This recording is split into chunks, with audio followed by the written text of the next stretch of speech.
ang mga kwento ng pag-ibig, kwento ng buhay at kwento ng pag-asa dito sa Barangay Love Stories. Love Stories.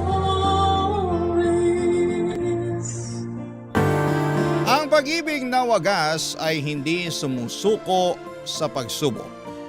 Hindi ito nakabase sa yaman o karangyaan, kundi sa tunay na damdaming handang magsakripisyo kahit anong unos pa ang dumaan. Ikaw, kabarangay, sa panahon ng hirap at ginhawa, kaya mo rin bang ipaglaban ang ganitong klase ng pag-ibig? Dear Papa Dudut, magandang araw sa inyo, Papa Dudut. Ako po si Ermilio, pero tawagin niyo na lamang po ako sa palayaw kong Melo. 45 years old na ako at 15 taon na sa serbisyo bilang isang gwardya sa isang bangko dito sa Pampanga. Sa loob ng 15 years na yon ay paulit-ulit na ang naging gawi ko sa araw-araw. Palaging bahay trabaho at tuwing day off naman ay nakikipag-inuman ako minsan sa mga kumpare ko. Panggabi ako sa trabaho at dahil ako ang bantay sa bangko tuwing sarado ito ay wala akong ibang ginawa buong magdamag kundi ang manood lang ng pelikula online habang hinihintay ang pagsapit ng umaga. Halos maubos ko na nga ang lahat ng mga action movie na available online. Kapag naman hindi ko trip ang manood ay nakikinig ako sa mga kwento ninyo para hindi ako antukin, Papa Dudut. Pagdating ng karelyebo ko ay dumadaan ako sa karinderya para kumain at saka magpahinga sa bahay. Papa Dudut, hindi lang ako ang mag-isang nagpupuyat para magtrabaho. Kasama ko rin sa pagbabantay sa bangko na pinagtatrabahuhan ko ay isang mag-asawa na nagtitinda ng balot at sigarilyo. Sa harap kasi ng bangko ay isang bus terminal at ang mga pasahero doon ang suki ng mag-asawang Susana at Socorro. Kada alas 8 ng gabi ay pumupwesto na sila sa tapat ng bangko para magtinda ng balot, tubig at sigarilyo. Maaga rin kasing nagsasarado ang mga sari-sari store sa lugar na yon. Kaya naman sila ang takbuhan ng mga pasaherong nag-i-stop over sa lugar. Naging malapit ang puso ko sa dalawang matanda dahil gabi-gabi ko na silang nakakasama sa pagbabanat ng buto. Tandang-tanda ko pa nga noong unang araw ko sa trabaho, taong 2010, sinaway ko sila noong nakita ko silang nag-aayos ng pwesto nila isang gabi, Papa Dudut.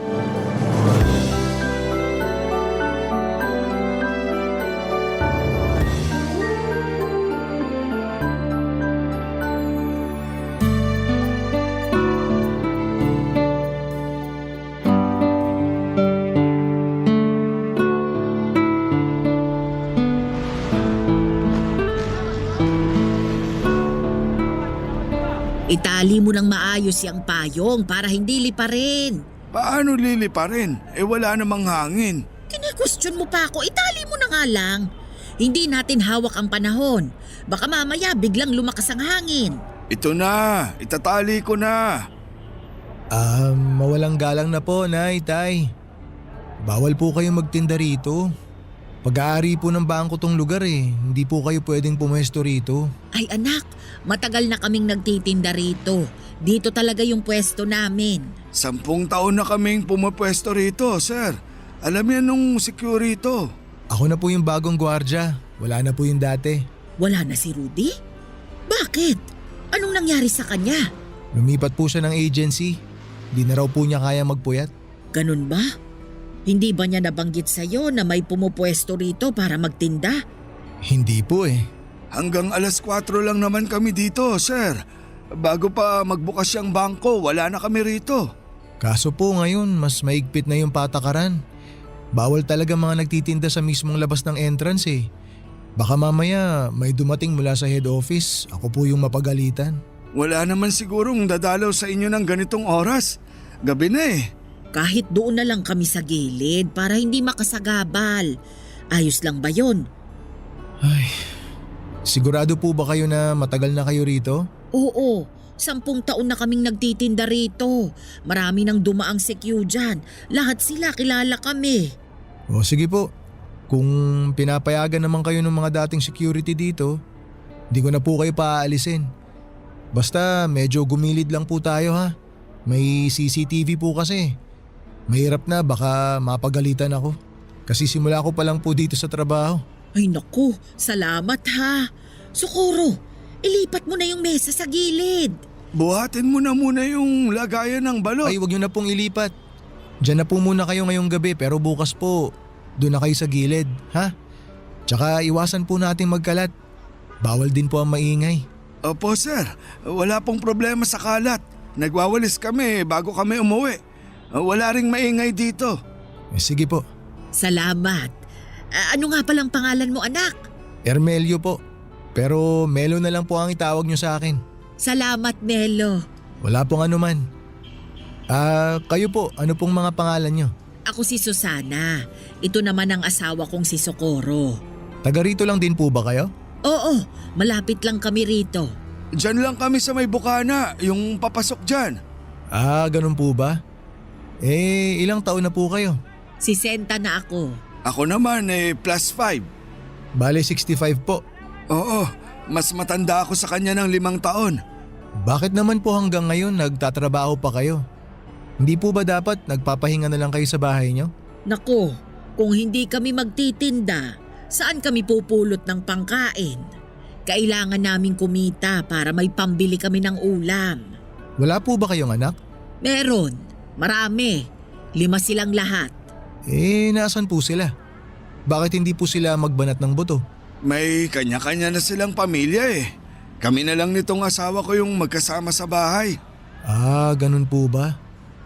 Di wala na kayong kasama sa bahay niyan. Wala na. Kami na lang dalawa ni Socorro ang magkasama. Sabi ko nga sa kanya, tumira na lang kami dun sa bahay ng bunso namin eh. Kaso ayaw ng asawa ko. Bakit naman po? Magiging pabigat pa ba kami sa bunso namin? Wag na. Kaya naman namin ang sarili namin eh. Nasa 60 na kami pero malakas pa naman kami. Mabuti naman po kung ganun pero dapat sa edad nyo pong yan. Yung natitirang lakas nyo, ini-enjoy nyo na lang po eh. Parang yung nanay ko po, hindi ko na siya pinagtatrabaho ngayon. Maswerte yung nanay mo, sir. Kasi may mabait siyang anak. Kami. Naku, itong si Socorro. Sisiraan pa ang mga anak namin. Wala tayong magagawa kung maging mga anak natin naghihirap. Pero kahit na, ilang taon natin silang inalagaan tapos iiwan lang nila tayong… Ay nako, katulad ng sinabi ko, wala na tayong magagawa pa. Desisyon nila yon. Relax lang po kayo. Huwag po kayo mag-aaway. Ganito talaga kami magsagutan pero hindi kami nag-aaway. Siya, sige po. Maiwan ko na po kayo dyan para hindi ko na po kayo maabala. Kung may kailangan po kayo, doon lang po ako nakapwesto. Doon po banda sa sulok. Salamat anak. Salamat sir. Huwag niyo na po akong tawaging sir. Melo na lang po. Maliit na matanda si Nanay Susana, maikli ang buhok nito na medyo nakukuba na. Tuwing nakikita ko siya ay parang lagi siyang galit pero kapag kinausap mo na siya ay sobrang palatawa siya at madaldal. Ang asawa naman itong si Tatay Socorro ay payat at maliit din katulad ni Nanay pero malakas pa rin siya. Lalo na sa mga pagbubuhat ng mga inilalako nila. Mas mahiyain si Tatay Socorro kesa kay Nanay Susana pero mas naging close ko si Tatay dahil pareho kaming mahilig manood ng action movies. Naawa ko sa sitwasyon ng mag-asawa. Kaya naman hinayaan ko na lamang silang pumwesto sa harapan ng bangko. Total ay gabi naman na at sarado na ito. Nung una ay taga-masid lamang ako sa dalawa, si Tatay Socorro ang unang nagbabantay sa pwesto nila. Mula alas 8 ng gabi hanggang alas 12 ng madaling araw ay nakaupo siya sa lumang plastic chair at binabantayan ang tinda nilang balut, tubig at sigarilyo. Samantala ay natutulog naman sa likuran nito si Nanay Susana. Nakapwesto siya sa bisikletang may sidecar na siyang gamit-gamit nila sa pagbibitbit ng kanilang lamesa at malaking payong para hindi sila mahamugan. Pagsapit naman ng hating gabi ay papalitan ni Nanay Susana si Tatay Socorro sa pagbabantay para makapagpahinga ang asawa niya. Siya ang nagbabantay hanggang sa alas 4 ng umaga. Siya na rin ang nagwawalis ng mga kalat at nagliligpit ng mga gamit nila. Saka niya gigisingin ang asawa niya para makauwi na sila at makapagpahinga. Hindi nagtagal ay naging malapit din ako sa mag-asawa sa mga sumunod na buwan na pagsama-sama namin sa iisang lugar. Tuwing inaantok ako ay nakikipagkwentuhan ako sa kanila at doon ko nalaman ang love story nila, Papa Dudut.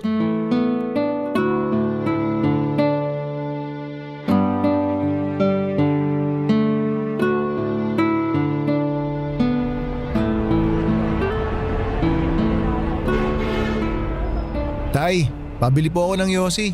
Isa lang. Anong yosi mo? Yung mentol po. Heto, 4 bayad niyan ha. Salamat po. Eto po bayad. Nag-yosi ka pala? Opo, pero minsan lang. Lalo na kapag inaantok po ako. Kung gusto mo, may kape ako rito para magising ka. Nagtitinda rin po kayo ng kape? Hindi. Nagdadala lang kami ng kape para kung sakaling antokin makakapagkape kami. Akala ko may binibenta rin kayong kape. Oh, hetong kape. Okay lang po, salamat na lang. Baka po wala ng kape si nanay mamaya. May extra naman kami. Karaniwan kasi, nakakadalawa ako ng kape. Maraming salamat po Timplahin ko na po itong isa. May maliit na thermos dyan sa may bike. Hanapin mo na lang. Yun po bang nasa tabi ni Nanay Susana? Oo, yun nga. Kunin ko na po. Ay sige, mamaya ako natitimplahin. Sarap po ng tulog ni nanay. Oo nga Napagod siguro kanina sa bahay. Naglaba Mukhang sanay na sanay talaga kayo sa puyatan ano? Ilang taon na po ulit kayo nagtitinda rito? Nasa 10 taon na rin siguro. Hindi ko na maalala kung kailan kami nagsimula Paano naman po kayo nagsimula? Bakit nyo naisipang magtinda rito? May sari-sari store dati si Susana. Kaso nalugi. Nung umalis sa bahay yung bunso namin, nagpasya yung asawa ko na magtinda na lang ng balot dito sa may terminal. Tapos may mga naghahanap ng sigarilyo.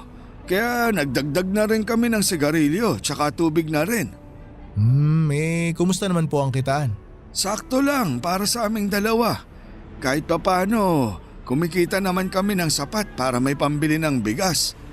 Minsan, kung matumal ang benta, kumakain kami ng kangkong na tanim ng asawa ko. Marami yung tanim sa bahay Meron siyang talong, sili, kamatis. Kung ano yung mga gulay na nasa bahay kubo na kanta, meron siya. Para po mas tipid, no? Ako nga gusto ko rin magtanim para may mapagkukunan ng ulam kapag kinapos. Kaso hindi mahilig yung mga bata sa gulay Ilan na ulit anak mo? 3 po, isang lalaki tapos 2 babae. Pareho pala tayo. Isa lang din lalaki ko. Tapos babae na lahat. Matanong ko naman po kayo, Tay. Paano po kayo nagkakilala ni Nanay Susana? Mahabang kwento yan. Maaga kami nagkakilala niya ni Susana. Bata pa lang kami noon. Gaano po kabata? 16 siya noon tapos 21 naman ako. Nagkakilala kami sa isang pista. Talaga po? Oo, kasama niya mga kaibigan niya noon. Puro sila sosyalin. Si Nanay? Oo, mayaman yan noon. Inhinyero ang tatay. Tapos po, anong nangyari? Pinili ako kaya eto, naghihirap ngayon kasama ako. Hindi ko po maintindihan, Tay. Pinapili po ba siya? Nung sinagot kasi ako ni Susana, syempre hindi naman ako mayaman noon. Kargador lang ako Wala akong tinapos. Mahirap lang kami. Nung nalaman ng tatay ni Susana na ako yung nobyo niya, hindi sila pumayag. Kaya siya pinapili. Ganun na nga. Pinapili siya ng mga magulang niya. Iiwan niya ako o itatakwil siya ng pamilya niya. Mas pinili na lang ni Nanay na itakwil siya? Kaya nga siya nandito, di ba? Ayan mahimbing ang tulog.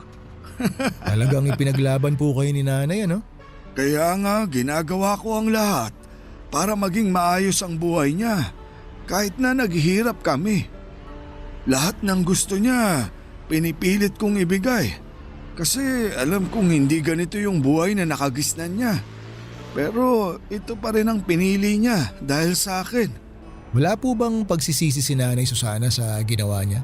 Wala siyang sinasabi sa akin pero may mga pagkakataon na ramdam ko na parang nagsisisi siya sa pinili niyang buhay.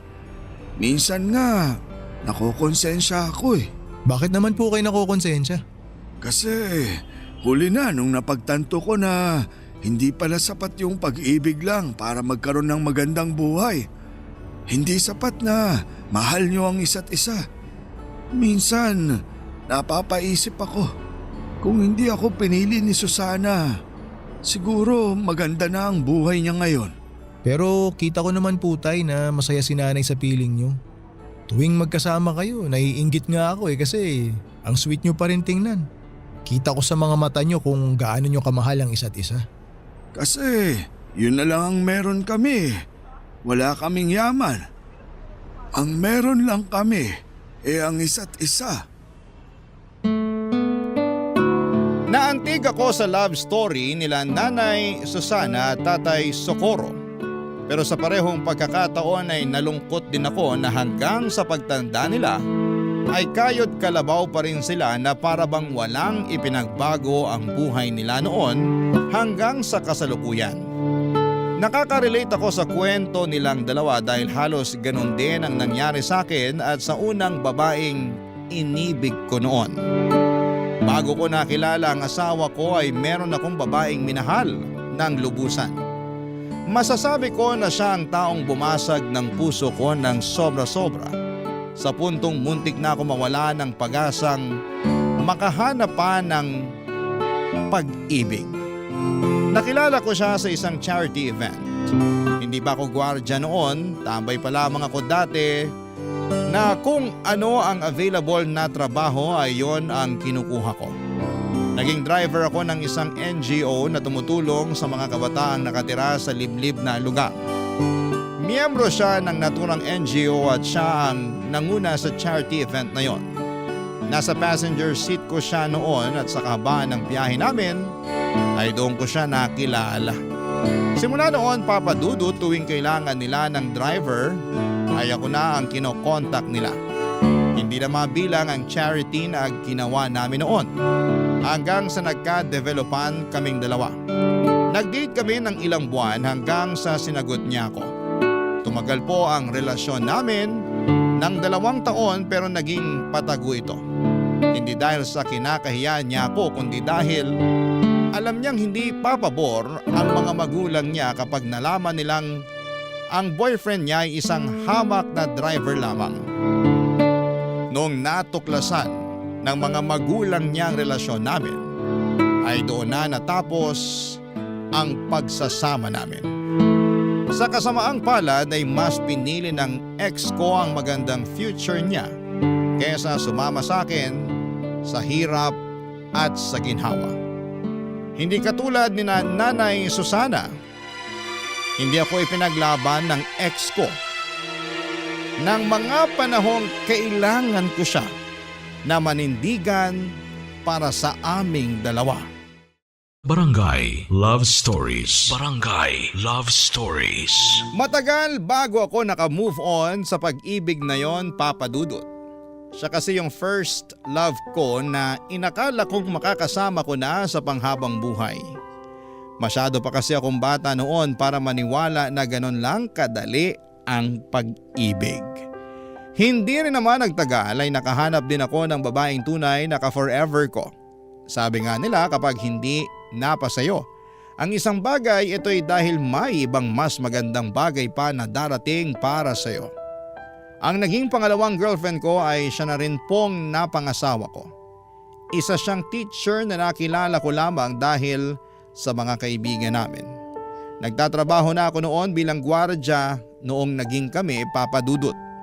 Minahal niya ako ng buo at totoo at hindi naging hadlang ang estado namin sa buhay.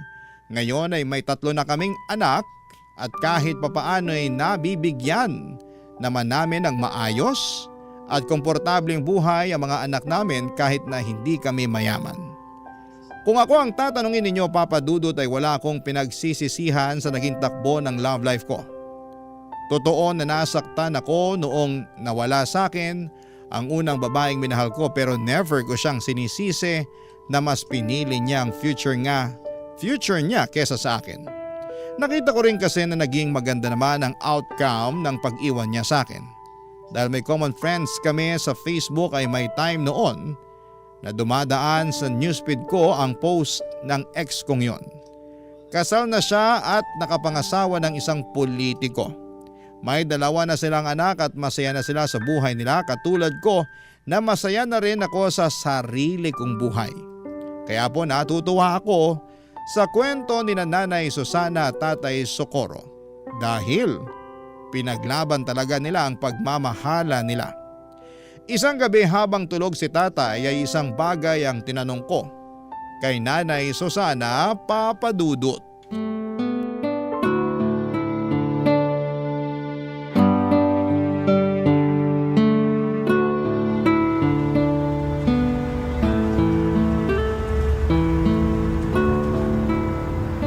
Nay, tulog na ba si Tatay Socorro? Naku, tulog na. Bakit? Sayang. Nakalimutan ko na pinabaunan pala ako ng misis ko ng pagkain. May dala po akong spaghetti dito tsaka Shanghai na pang midnight snack sana natin. Ako na lang ang kakain. Tutal siya naman ang umubos ng hapunan ko kanina. Tirahan na lang po natin siya para may makain siya mamaya paggising. Mabuti pa nga. Ayaw kasi niya nang naiistorbo kapag tulog siya. Ah, talaga po ba? Oo, siya yung tipo na biruin mo na kapag lasing. Wag lang kapag naistorbo sa tulog. O sige po, tayo na lang po ang magsalo nitong baon ko. Bakit? May handaan ba sa inyo? Birthday po kasi ni Mrs. Nagluto siya ng spaghetti para sa mga bata tapos Shanghai. Ay sabihin mo sa kanya happy birthday ha. Makakarating po. Matagal-tagal na rin akong hindi nakakatikim nito eh. Alam mo, nung bata pa ako, kada kaarawan ko, hindi nawawala itong spaghetti. Favorite ko ito eh. Nabanggit nga po sa akin ng mga nakaraang araw ni tatay na mayaman daw ang pamilya niyo, Nay. Oo, 2 anak lang kasi kami kaya kung ano yung mga gusto namin, ibinibigay talaga ng papa namin. Kahit kailan, hindi po ba talaga kayo hinanap ng mga magulang niyo? Hindi. Hindi ko alam kung sinubukan ba nila akong hanapin. Hindi rin kasi nila alam kung nasaan ako eh. Bakit po hindi nila alam? Kasi nagtanan kami ni Socorro. Walang nakakaalam kung saan kami nagpunta pati mga kaibigan ko. E nung araw na yon, tinalikuran ko lahat-lahat. Ibig niyo pong sabihin, simula noon, hindi niyo pa rin po nakikita ang pamilya niyo? Nagpunta ako sa libing ng nanay ko. Yun na yung huling pagkikita namin. Nakakalungkot naman po yun. Eh yung tatay niyo po? Mas nauna siyang namatay. Hindi ako nakapunta noon kasi wala akong pamasahe. Ipinagdasal ko na lang siya. Pero wala naman po kayong pinagsisisihan sa mga naging desisyon niyo sa buhay, Nay. Kasi maganda na yung buhay niyo noon eh. Ako? Nako, marami akong pinagsisisihan. Tulad po ng ano? Na sana hindi na lang ako nakipagtanan. O hindi kaya bago ako nakipagtanan, dinala ko yung mga alahas ko para may maisasanla ako. Nagsisisi po ba kayo na pinili niyo si Tatay Socorro? Eh, sino ba naman ang may gusto ng ganitong buhay, 'di ba? Masyado pa akong bata noon eh, at sa pag-ibig. Akala ko kakayanin ko lahat kasi kasama ko ang taong minamahal ko. Pero hindi pala ganun yun. Iba ang realidad sa mga pelikulang napapanood natin. Kung babalik po kayo sa nakaraan, Nay, tingin niyo ba iibahin niyo yung naging takbo ng buhay niyo? Hindi. Wala akong babaguhin. Ah, wala po. Akala ko po ba… Hindi naman porket nagsisisi ako. Ibig sabihin nun gusto ko nang burahin yung mga nangyari sa buhay ko. May mga pagsisisi ako, pero wala akong babaguhin. Alam mo kung bakit? Bakit po? Kasi naging masaya ako. Yun yung isang bagay na ayaw kong mawala sa akin. Masaya ako na si Socorro ang napangasawa ko.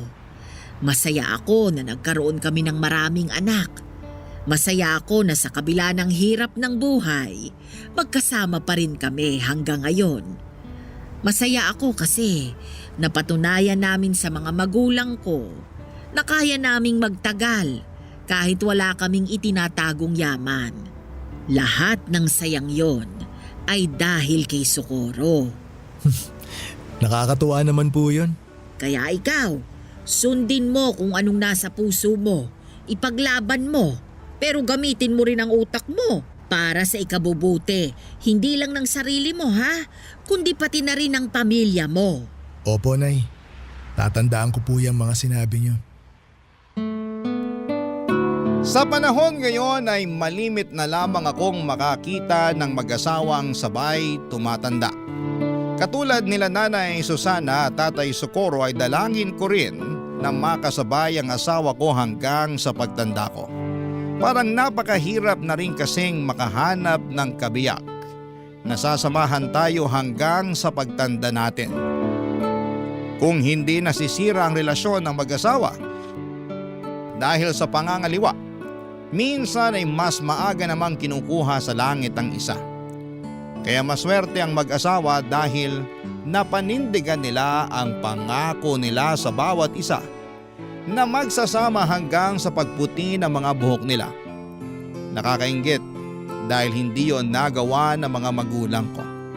Maaga kasi kaming iniwan ni tatay matapos siyang malunod. Noong mga bata pa lamang kami dala ng kalasingan. Nasa dagat kami noon at nagsiselebrate ng birthday ng kapatid ko. Nagiinuman sina tatay kasama ang mga kapatid nito noong nagpaalam siya para umihi. Makaraan nga ang ilang minuto ay hindi na siya bumalik pa. Noong hinanap namin siya ay nakita siya ng tiyuhin ko na nakadapa sa buhanginan. Ang ulo nito ay nakalubog sa mababang parte ng dagat. Tuwing nakikita ko sina Nanay Susana at Tatay Socorro ay parang natutunaw ang puso ko sa saya. Sila kasi yung klase ng pag-ibig na pinapangarap ng marami. Pag-ibig na nagsimula noong mga bata sila at napanindigan nila hanggang sa tumanda na sila. Sila yung pag-ibig na hindi naranasan ng mga magulang ko. At pag-ibig na gusto ko ring maranasan balang araw. Pero sa kabila ng saya na nararamdaman ko para sa pagsasama nilang dalawa, hindi ko rin maiwasang maawa sa kasalukuyang estado nila. Sa edad nilang yon, dapat ay nagpapahinga na lamang sila. Hindi na rin kasi maganda sa kalusugan nila ang nagpupuyat para lamang kumita. Nang minsang tanungin ko kung nasaan na ang mga anak nila ay mas lalong nakaramdam ng awa ako para sa mag-asawa.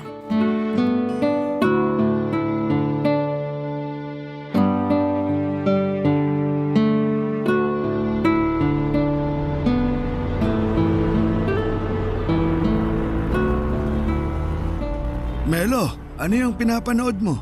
Tay, kayo po pala. Hali po kayo rito. Maganda tong pinapanood ko. Bagong upload lang. Si Eddie Garcia ba yan? Opo. Tabi nga tayo. Total wala pa namang bumibili. Sige po. Matumal talaga kapag ganitong oras, no? Oo, mamayang 12:00 pa yung dating ng sunod na bus. Talagang kabisado nyo na po yung pagdating ng mga bus, ah. Dekada ba naman na akong nagtitinda rito? Kabisado ko na ang lahat.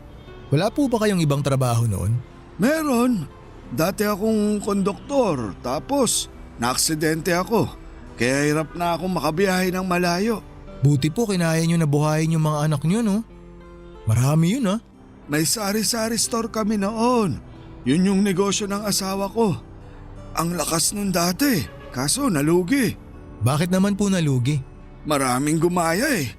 Sunod-sunod na nagkaroon ng sari-sari store dun sa lugar namin. Kaya ayun, nagkaagawan ng suki. Kaya po ba dito na lang kayo nagtinda?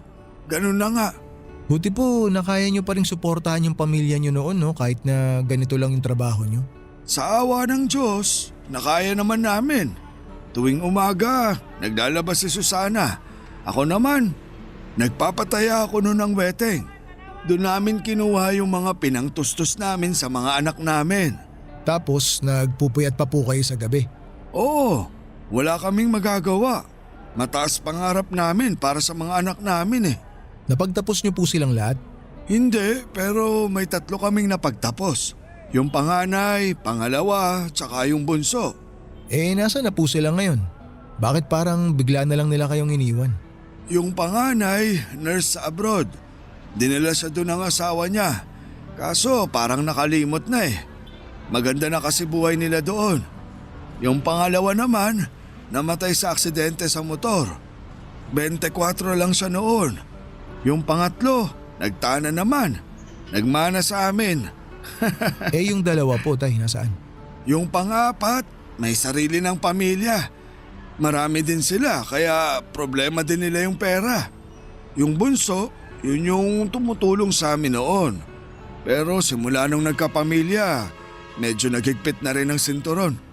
Wala naman po ba kayong tampo sa kanila na para bang pinabayaan na lang nila kayo ni nanay? Wala naman. Ang mahalaga sa amin nagampanan namin ng maayos yung trabaho namin bilang magulang. Ayaw din naman namin ni Susana na humingi ng tulong sa mga anak niya kasi alam niya na may mga kanya-kanya na rin silang buhay. Kahit hirap na yun, ayaw niyang maging pabigat sa ibang tao. Nakakalungkot naman po yun. Kung ganun ginawa sa akin ng mga anak ko, malulungkot ako. Mantakin niyo, tay, ha?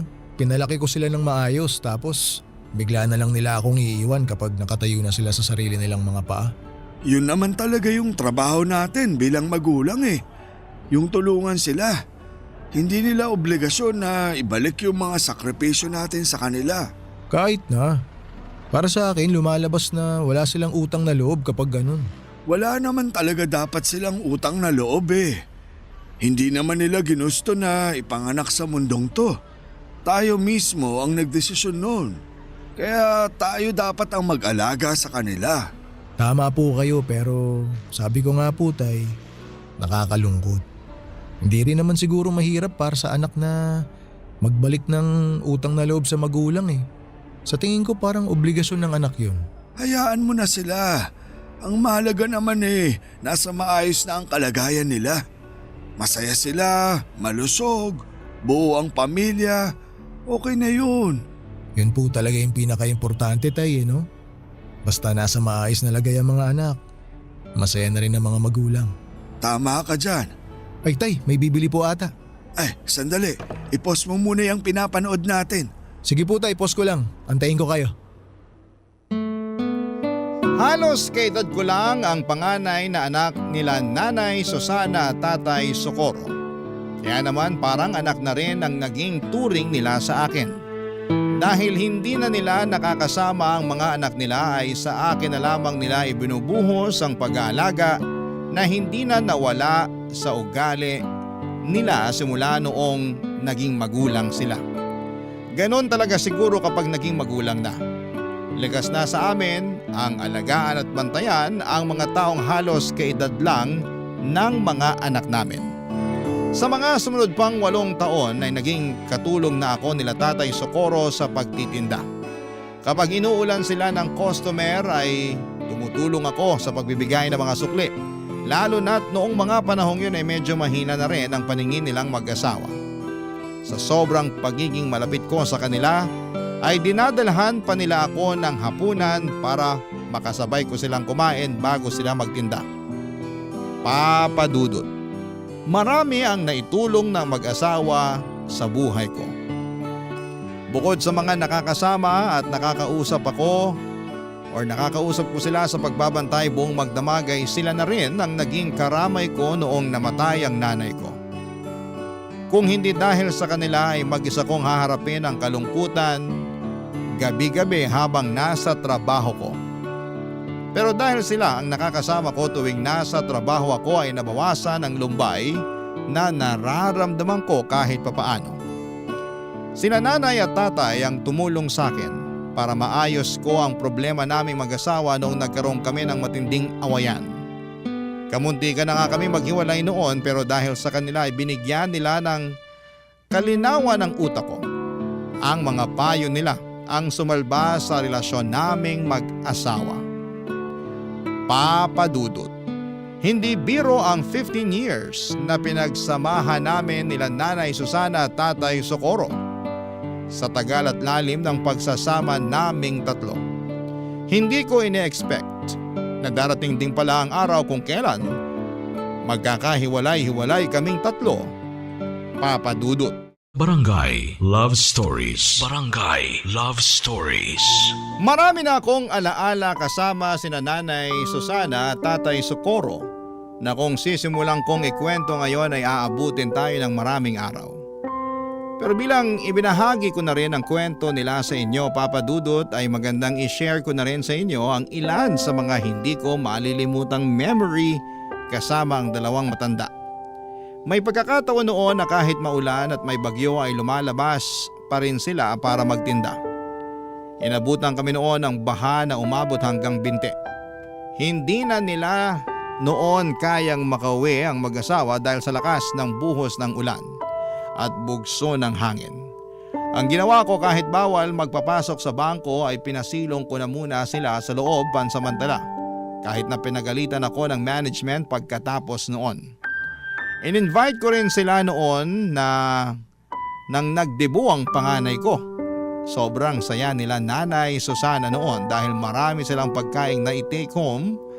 Palabirong tao si Nanay at kahit na marami silang problemang pinagdaraanan, ay lagi pa rin siyang humahagalpak sa tawa maski na sa mga maliliit at simpleng biro lamang. Kapag naman bored si Tatay Socorro ay tumatabi siya sa pwesto ko para samahan ako sa panonood ng pelikulang pinapanood ko. Kapag may bibili ay nagmamadali siyang magtinda para wala siyang makaligtaan sa pinapanood namin. Karaniwan ay mga 90s action films ang pinapanood namin. Marami pa kaming masasayang alaala at ilan lamang yon sa kaya kong ibahagi ngayon. Papa Dudut, taong 2023 ay doon na po nagbago ang lahat. Ilang linggong hindi nagtinda ang mag-asawa. Akala ko noon ay hindi sila nagtinda dahil maulan lamang noon, pero sa isang gabi mag-isa lang na dumating si Tatay Socorro sa dati nilang pwesto. Nang tanungin ko kung nasaan ang kabiyak niya ay doon ko na nalaman ang masamang balita.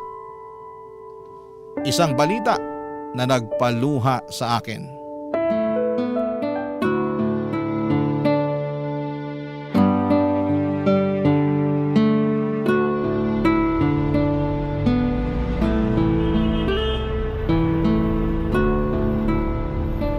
Tay Socorro, kumusta na po kayo? Ilang linggo rin kayo nawala ni Nanay Susana ha? Mabuti naman ako, Melo. Hindi niyo po ata kasama si Nanay ngayon, Tay. Nasa ospital siya ngayon. Ha? Bakit po? Ano nangyari kay Nanay? Di ba matagal na siyang inuubo? Opo, binilhan ko pa nga po siya ng gamot para mawala yung ubo niya eh. Ayun, mas lumala yung ubo niya. Nung nagsuka na siya ng dugo, itinakbo na namin siya sa ospital. Hala, akala ko ubot sipon lang meron si Nanay. Malala na pala. Kaya nga eh, medyo nahirapan na rin kasi siya sa paghinga kaya natakot na kami. Yung bunso ko ang nagsabi na itakbo na siya sa ospital. Eh, kumusta na po si Nanay ngayon? Nasa ospital pa rin siya. Mukhang matatagalan pa bago siya makabalik sa pagtitinda. Ano po bang sakit niya? Alam niyo na po ba? May cancer si Susana, Melo. Ho? Ay, ano pong klaseng cancer? Lung cancer daw. Hindi ko nga alam kung paano niya nakuha yun eh. Akala namin yung mga nagkaka-cancer lang sa baga yung mga naninigarilyo. Oo nga, hindi naman nag-iossi si Nanay ah. Pero nakakalanghap pa rin daw siya ng usok mula sa mga nagsisindi. Yun daw yung rason. Hala, paano na ngayon yan, Tay? Kaya nga ako nawala ng ilang linggo kasi nagbantay ako sa ospital. Eh, bakit nandito po kayo ngayon? Nakiusap na lang muna ako sa mga anak ko na sila na muna yung magbantay sa nanay nila. Di ko kayang nakikita si Susana na nahihirapan eh. Nasasaktan ako. Ay, kawawa naman si Nanay. Di bale, mukhang madidischarge na siya bukas. Stable naman na raw yung lagay ni Susana eh. Kaso nga lang, kailangan pa rin niyang bumalik sa ospital para sa treatment niya. Yun ang mahirap, Tay, yung treatment. Sobrang tapang ng mga gamot para sa cancer eh. Sana kayanin ni nanay. May kaibigan din kasi ako na nagka-breast cancer. Nakwento niya sa akin kung gaano kahirap magpa-chemotherapy. Pinapatay daw nun yung cancer cells sa katawan eh, pero para na rin daw siyang pinapatay tuwing nagpapakimo siya. Sobrang lala daw ng side effects eh. Yun na nga yung ikinakatakot ko eh. Nabanggit din niya ng doktor sa amin. Pero ang assessment nila, malakas pa naman raw si Susana. Kaya kakayanin pa rin daw naman niya yung side effects na sinasabi mo. Pero sinabi rin niya sa amin na hindi raw matatanggal ng chemo yung sakit niya.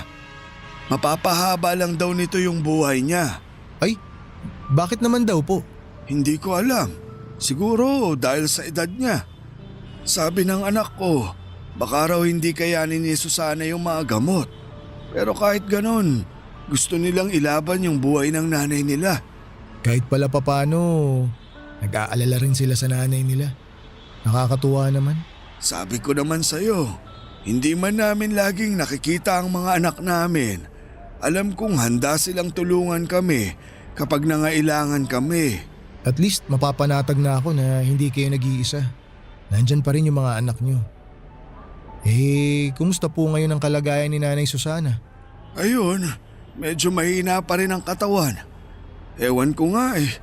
Simula nung tinurukan nila ng kung ano-anong gamot, mas lalo siyang nanghina eh. Hayaan niyo po, Tay. Ipapanalangin ko po na gumaling agad si Nanay. Salamat, Melo. Yun na lang talaga ang kaya nating gawin ngayon. Ipagpasa Diyos ko na lang ang lahat. Huwag po kayong mag-alala. Fighter si Nanay eh. Alam ko nalalabanan niya yung sakit niya. Sana nga. Hindi pa ako handang mawala siya eh. Tulungan ko na po kayo sa pag-aayos dyan. Salamat. Ilagay muna natin tong payong ha. Sige po. Kailanman ay hindi ko nakita si Nanay Susana na nagsindi ng sigarilyo. Hindi siya nagbibisyo pero dahil gabi-gabi siyang nakakalanghap ng usok mula sa mga parokyano nila, ay nadali ang baga ni Nanay. Doon lang nila nalaman na kahit na hindi pala naninigarilyo ang isang tao ay pwede pa rin itong tamaan ng komplikasyon sa baga na dulot ng usok nito. Ang tawag doon, Papa Dudut, ay second-hand smoking. Sa katunayan, mas malala pa nga daw ang epekto ng second-hand smoking sa iba kesa sa mismong tao na humihit-hit nito. Noong nalaman nilang may cancer si Nanay Susana ay nagtulong-tulong ang mga anak niya para maipagamot siya. Kaso nga lang ay mahal ang mga treatment na kinakailangan ni Nanay, lalo na't late stage na ang sakit niya. Sa mga unang buwan ay nagawan pa nila ng paraan ng mga gastos sa ospital. Pero kalaunan ay nawalan din sila ng mapanghuhugutan. At para hindi mahirapan ang kanyang pamilya, si Nanay Susana na mismo ang nagdesisyon na huwag nang ituloy ang treatment niya. Masyado na raw siyang matanda para ipaglaban pa ang buhay niya. Isa pa ay hindi na raw nito kinakaya ang mga side effect ng treatment niya. Tanggap na niya na hanggang doon na lamang ang buhay niya. Kaya mas pinili na lamang niyang maghirap ng mag-isa kaysa idamay pa ang pamilya niya. Nakakalungkot na parang sumuko na lamang si Nanay Susana sa buhay pero naiintindihan ko kung bakit mas pinili niyang tumigil na lamang sa pagpapagamot. Mahirap kasing lumaban kung ikaw mismo ay walang pera para ipaglaban ang sarili mong buhay. Gusto ko mang makatulong noon ay wala naman akong ekstrang pera na maipapahiram sa mag-asawa dahil maging ako ay sapat lang ang kinikita para sa sarili kong pamilya. Tanging panalangin na lamang noon ang naitulong ko para kay Nanay Susana.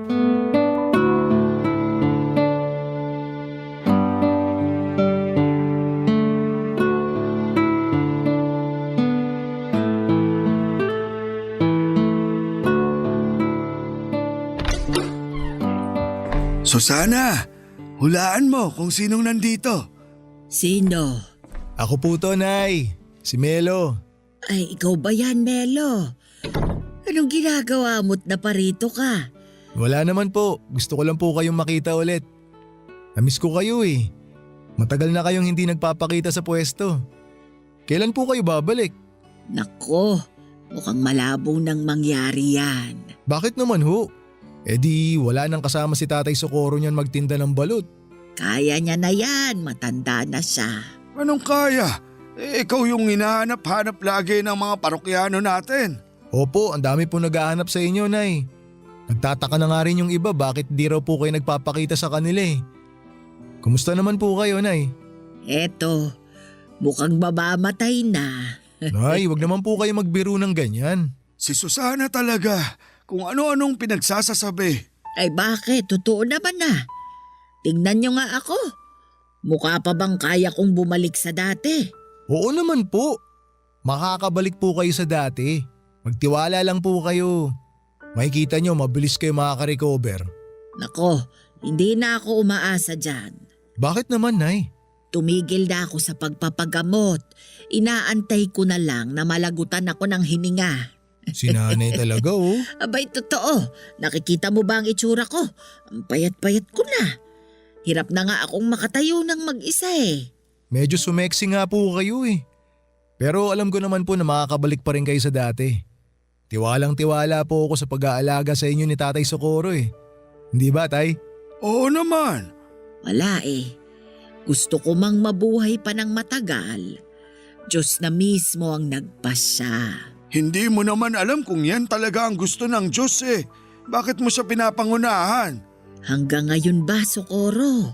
Hindi mo pa rin matanggap na mamamatay na ako? Hindi. Kailanman, hindi ko tatanggapin na mamamatay ka na. Mas mabuti pang ako na lang yung mamatay kaysa ikaw. Tignan mo to, ang drama. Nako, bakit po ba patay ang pinag-uusapan natin? Wala pong mamamatay kahit isa sa inyo kasi matagal pa po tayong magkakasama. Melo, matanda na ako. Hindi ko nakakayanin pang labanan tong sakit kong to. Yung mga mas bata nga sa akin nadadali pa eh. Partida nagpapagamot pa ang mga yon. E paano na lang ako na matanda na nga, tumigil pa sa pagpapagamot. Ang bilis nyo naman pong sumuko, Nay. Habang humihinga, wag po kayong mawala ng pag-asa.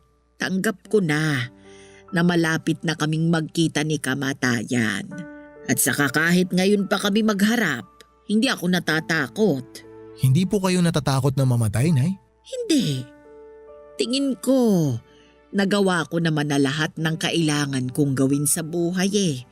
Masaya ako sa naging takbo ng buhay ko. Kaya handa na ako. Ang totoo niyan, hindi takot yung nararamdaman ko ngayon eh. Alam mo kung ano? Ano po? Lungkot. Nalulungkot lang ako kasi iiwan ko na yung asawa at mga anak ko. Hindi ko na makikitang lumaki yung mga apo ko. Hindi ko na matutupad yung pangako ko kay Socorro na magsasama kami sa hirap at ginhawa. Matagal mo na akong sinamahan sa hirap. Hindi mo na kailangang isipin yun. Melo, may hihilingin lang sana akong pabor sa'yo. Sige po, Nay. Ano po ba yan? Ikaw nang bahala sa asawa ko ha. Bantayan mo siya.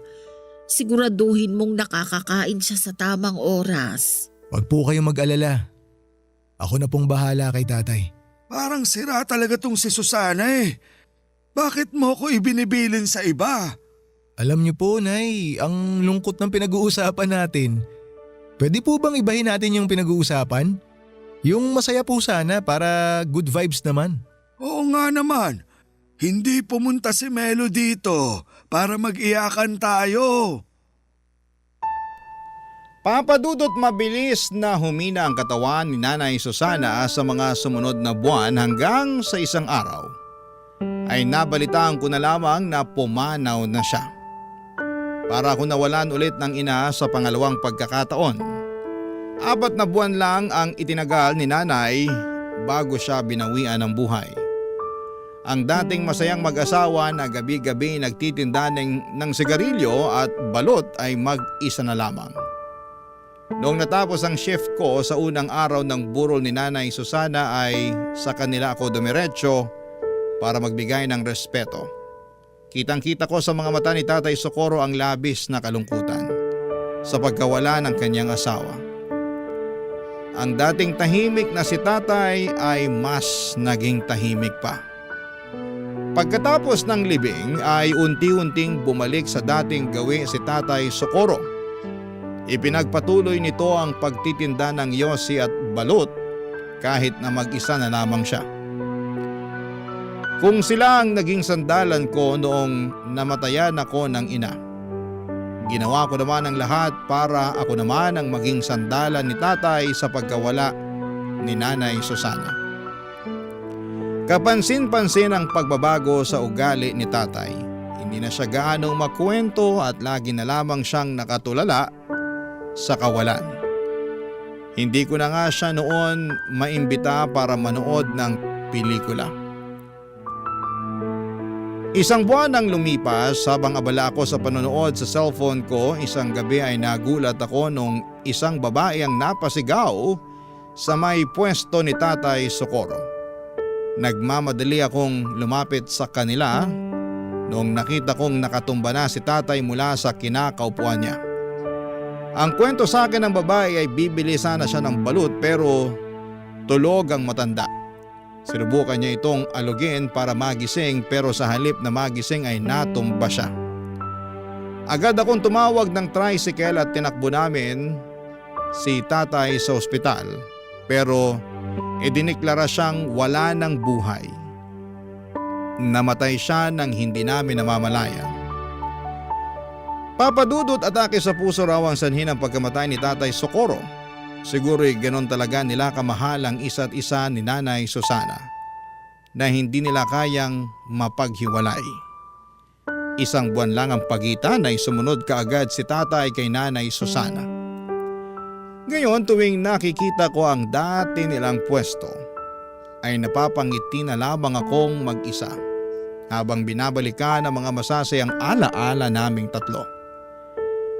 Iba na ngayon ang tindera doon pero hanggat nabubuhay ako ay hinding-hindi ko makakalimutan na minsan ay may dalawang matanda na nagpakita sa akin ng tunay na kahulugan ng tunay na pag-ibig. Dito na po nagtatapos ang sulat ko at maraming salamat po, Papa Dudut, ang inyong kapuso at kabarangay forever, Melo. Kwentuhan naman tayo dito sa comment section. Barangay LS 97.1 Forever. Mga kwento ng pag-ibig, kwento ng pag-asa at mga kwento ng buhay dito sa Barangay Love Stories. Love Stories.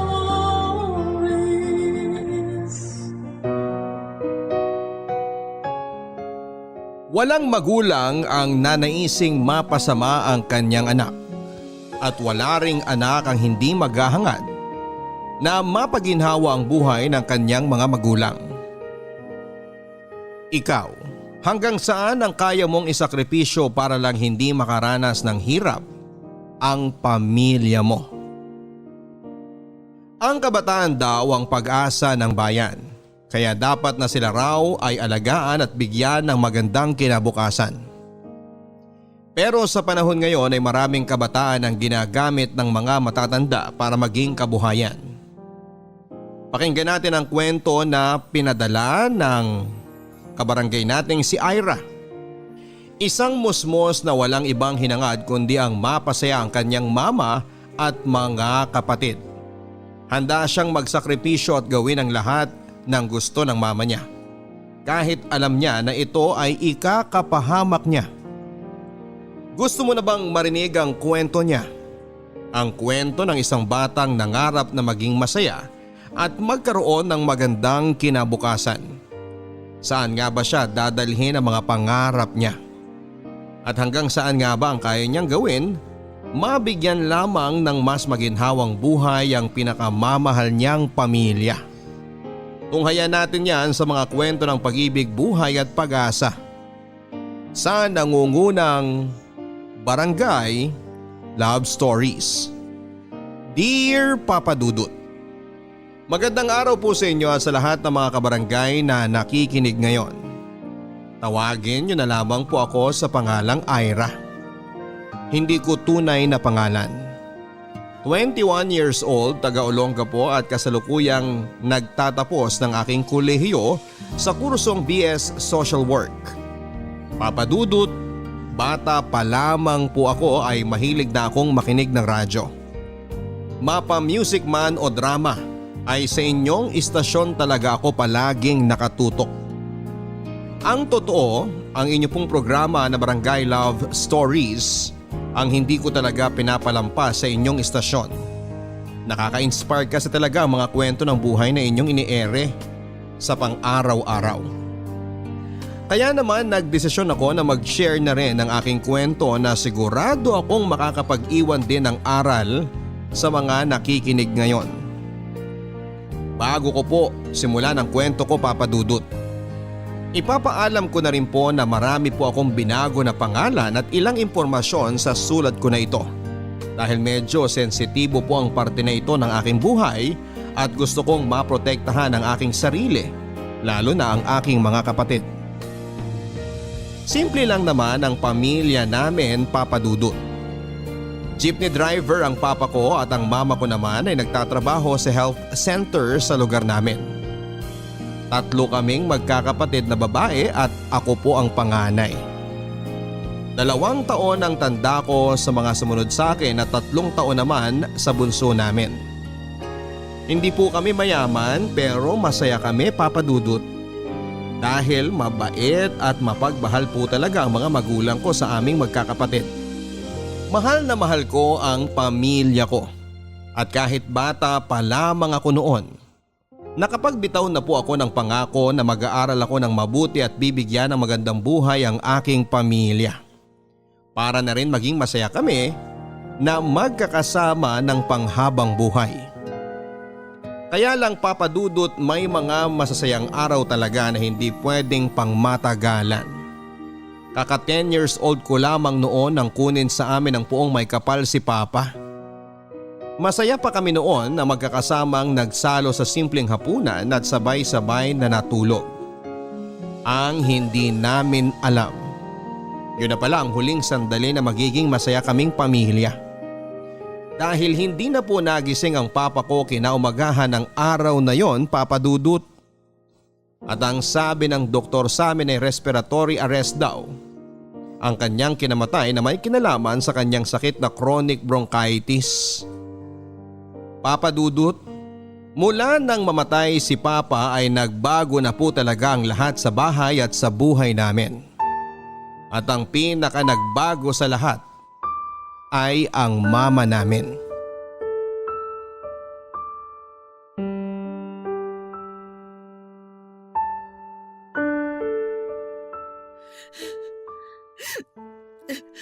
Umiiyak na naman si Mama sa kusina.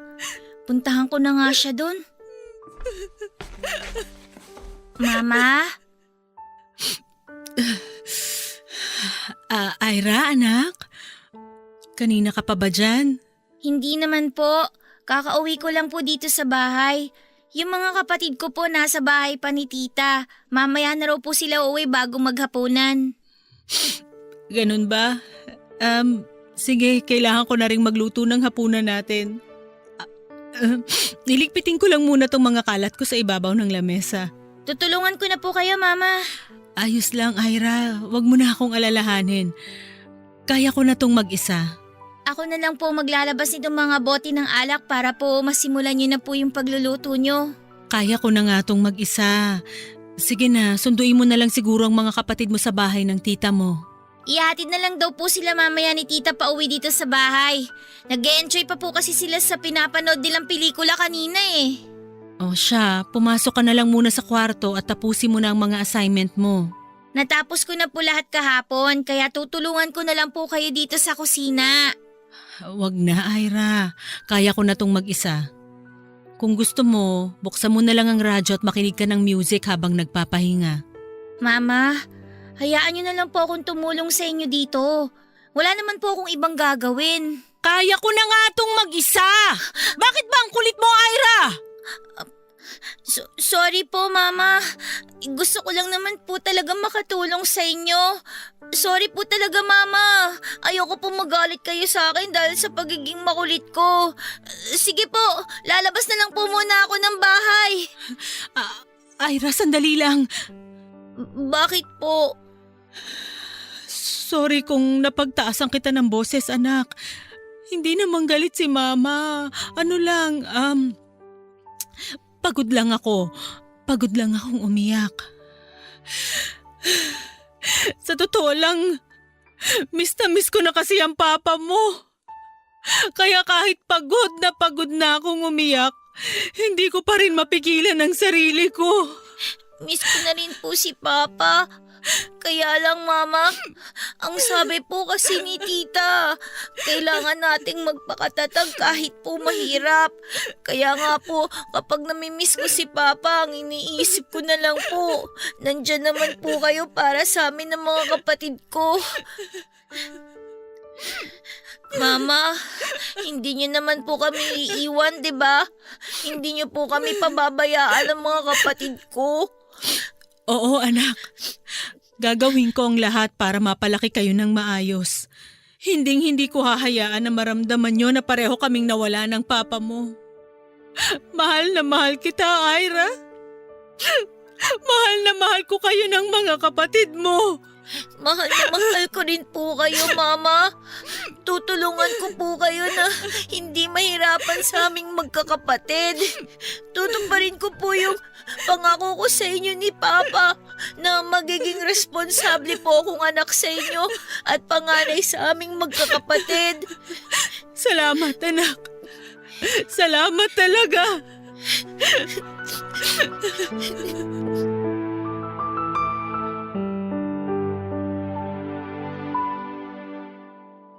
Papa Dudut, hindi lang naman si Mama ang nahirapan mula nang mawala sa amin si Papa noon. Kahit ako po at ang mga kapatid ko. Malapit po talaga kami kay Papa. Kaya naman hirap din po kaming tanggapin ang pagkawala niya.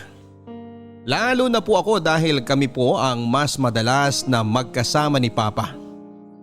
Kapag wala akong pasok sa eskwela ay sinasama niya ako sa pamamasada niya ng jeep. Ako ang nagiging tagakuha ng bayad ng mga pasahero at tagapagbigay ng sukli nila.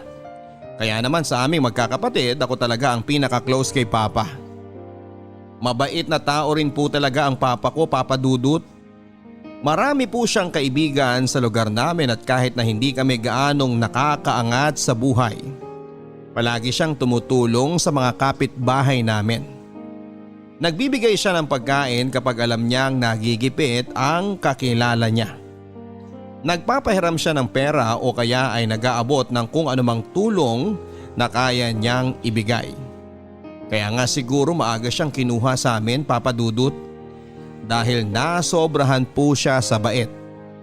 Pero ang nasa isip ko noon ay sana talaga ay hindi na lang namatay si Papa. Para sana hindi kami nalulungkot sa bahay nang dahil sa pagkawala niya. Halos isang buwan din na naging malungkutin si Mama, Papa Dudut. Madalas na nakakulong lang siya sa kwarto o mag-isang umiiyak sa kusina ng bahay. Hindi niya na nga kami masyadong naaasikaso ng mga anak niya. Kaya bilang panganay, ako ang palaging nag-aasikaso sa mga kapatid ko. Marunong naman akong magsaing, maglaba at maglinis ng bahay. Ako na rin ang tumutulong sa mga kapatid ko pagdating sa mga assignments nila. Mabuti na lang din, Papa Dudut, hindi rin gaanong nagtagal ang pagiging malungkutin ni Mama sa bahay namin. Lauro, ano ba? Pag mo nga akong halikan dyan sa batok ko, nakikiliti ako. Yan ang gusto ko eh. Pinaririnig ko yung mga tao mo dahil nakikiliti ka. Sandali lang, bubuksan ko lang tong pinto. Doon na tayo sa loob ng bahay namin dahil baka may kapitbahay pang makakita sa atin dito. Ayos lang yun. Masasarapan din naman sila habang pinapanood nila tayo eh. Baliw ka talaga. Ang tagal mo naman magbukas ng pinto. Nanggigigil na ako sa'yo eh. Eto na, binubuksan ko na nga. Oo, nahihirapan lang ako kasi nakayakap ka sa akin eh. Oh, halika na dito sa loob ng bahay, Lauro. Mama? Ira? Bakit gising ka pa? Ay, hinihintay ko po kasi kayong umuwi eh. Ganun ba? Ang mga kapatid mo, tulog na ba? Opo, kanina pa po. Lauro, sandali lang. Tumigil ka muna sa paghalik-halik mo sa akin. Ano ba? Akala ko ba pwede na dito sa loob ng bahay niyo? Hindi mo ba nakikita? Gising pa kasi ang panganay ko. Ipapakilala muna kita. Ira, ito nga pala si Tito Lauro. Lauro, si Ira, ang panganay na anak ko. Hello po, Tito Lauro. Hello din sa'yo. O Kailin, saan ba dito ang kwarto mo? Halika na ron at kanina pa talaga ako nang gigigil sa'yo. Shh! Hinaan mo nga ang boses mo at naririnig ka ng bata. Hindi na bata yung anak mo, no? Pwede mo nang turuan niya ng mga ginagawa natin ngayon eh. Ano ka ba, Lauro? Sabi ng hinaan mo ang boses mo. Ira, pumasok ka na muna sa kwarto niyo ng mga kapatid mo. Magpahinga ka na rin kasi may pasok ka pa sa school bukas, di ba? Meron nga po, Mama. Pero hindi po ba kayo kakain? May tinira po kasi kaming ulam at saka kanin sa inyo. Gusto niyo po ba na ipaghain ko po kayo ni Tito Lauro? Naku, wag na anak. Busog pa kaming dalawa. Magpahinga ka na sa kwarto niyo. Oo, wag na. Kakain din naman ako sa kwarto mamaya eh. Uy, Lauro, ano ba? Parang gago naman to eh. Huwag mo ngang hiritan ng ganyan ng anak ko. Saka sabi ng sandali lang. Tumigil ka muna sa paghalik mo sa leeg ko. Kinakausap ko pa si Ira. Lauro, parang tanga eh. Ang tagal nyo naman kasi mag-usap. Mama, ililigpit ko na lang po muna yung mga iniwan kong nakatakip na pagkain sa kusina. O sige anak, mauna na rin kaming pumasok sa kwarto ko ni Tito Lauro mo para makapagpahinga na kami. Matulog ka na rin kagad pagkatapos ng mga gagawin mo sa kusina ha? Opo, Mama. Ayun, sa wakas! Saan ba dito ang kwarto mo? Ang haba ng intermission number nyo ng anak mo eh. Ay ang pinto sa kanan. Ang pinto sa kaliwa, kwarto ng mga anak ko. O siya, halika na at kanina pa ako init na init sa'yo. Happy New Year! Ang gago talaga nito. Sabi ng hinaan mo yung boses mo eh. Mamaya ka na magsalita ng kung ano-ano kapag wala na tayo sa harap ng anak ko. Pumasok na nga tayo sa loob ng kwarto.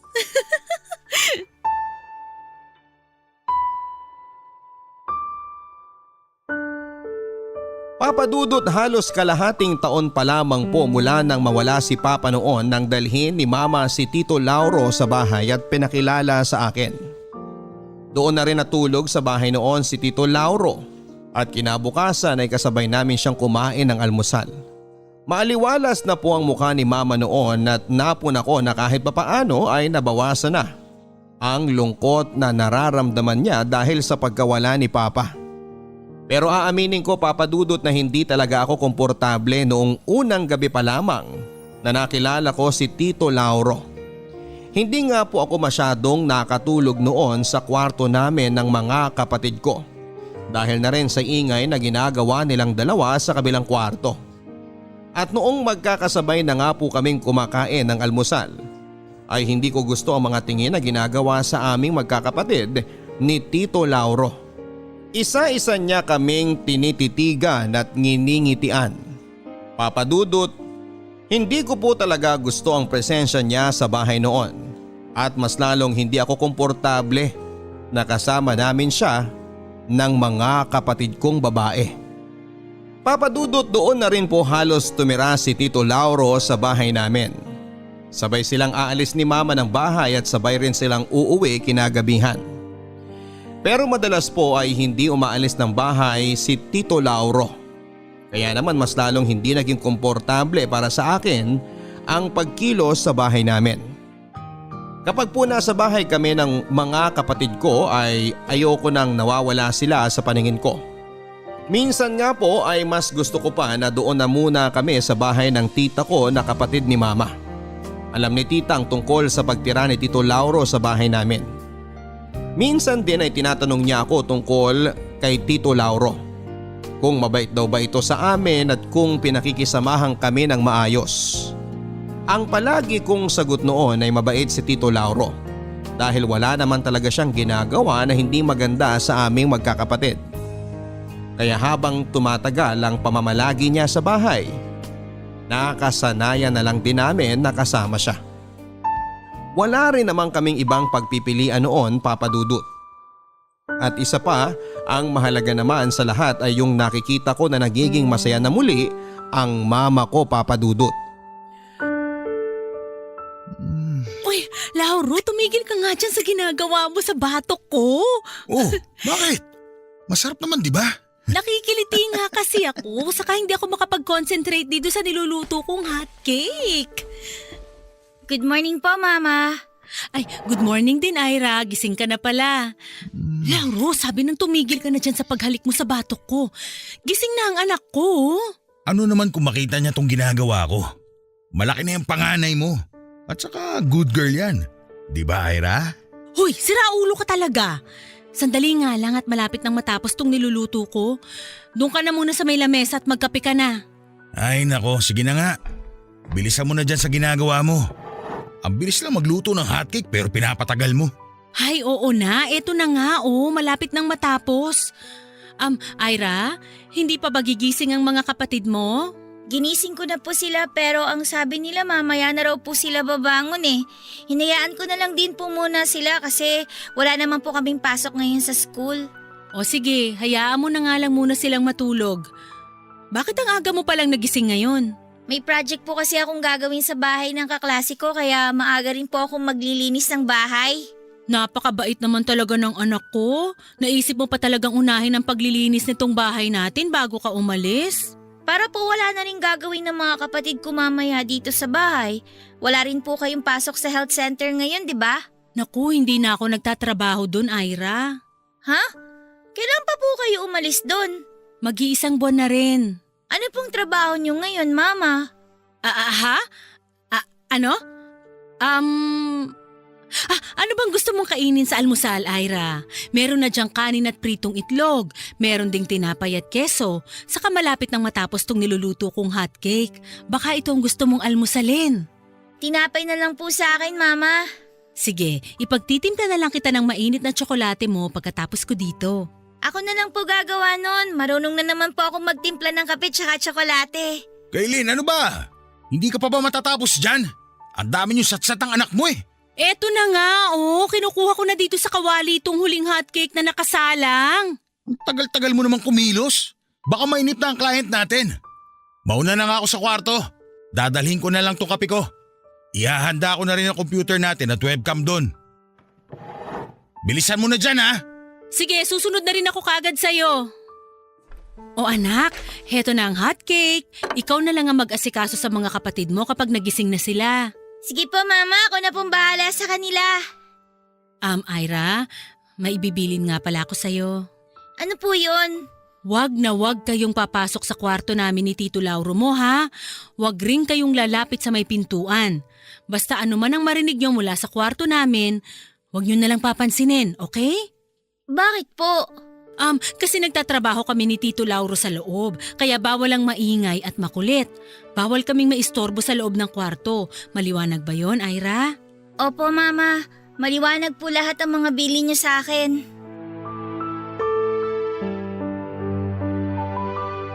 Papa Dudut, minsan ay may nagtanong sa akin noon na kapitbahay namin kung ano raw ba ang trabaho ni Mama. At bigla siyang nag-resign sa health center. Matagal na kasi nagtatrabaho doon si Mama. Hindi pa yata ako pinapanganak ay doon na siya nagtatrabaho. Kaya kahit ako ay nagtaka kung bakit bigla siyang umalis doon. Pero dahil hindi ko alam kung ano ang trabaho ni Mama, wala rin akong naisagot sa kapitbahay namin na nagtatanong noon. Kagaya ni Tito Lauro ay hindi na rin po umaalis ng bahay si Mama, Papa Dudut.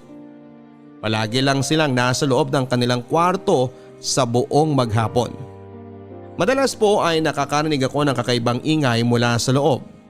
May sumisigaw, umuungol at mga tunog na hindi ko mawari kung ano. May mga oras na narinig ko rin na nagsasalita ng mga English words sina Mama at Tito Lauro. Pero dahil nasa loob sila ng kwarto at sarado ang pintuan, hindi ko rin masyadong maintindihan kung ano ang pinag-uusapan nila. Minsan din, Papa Dudut, gusto ko nang katukin ang pinto ng kwarto ni na Mama kapag parang iyak na ang naririnig ko. Pero pinigilan ko ang sarili ko dahil ayokong mapagalitan ako. At sinusunod ko na lang kung ano man ang bilin sa akin ni Mama. Sa ayaw na nga sa'yo ng matanda. Hindi mo ba naiintindihan yun? Anong gusto mong gawin ko? Alam mo kung anong dapat gawin.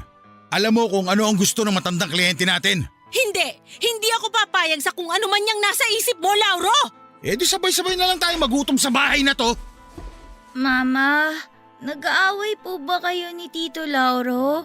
Sakto pala Gising na ang anak mo. Kaya sabihin mo na sa kanya ang dapat niyang gawin. Pwede ba, Lauro? Huwag mo ngang dinadamay ang anak ko! Ira, pumasok ka na sa kwarto niyo at bumalik ka sa pagtulog. Malalim na ang gabi at may pasok ka pa bukas.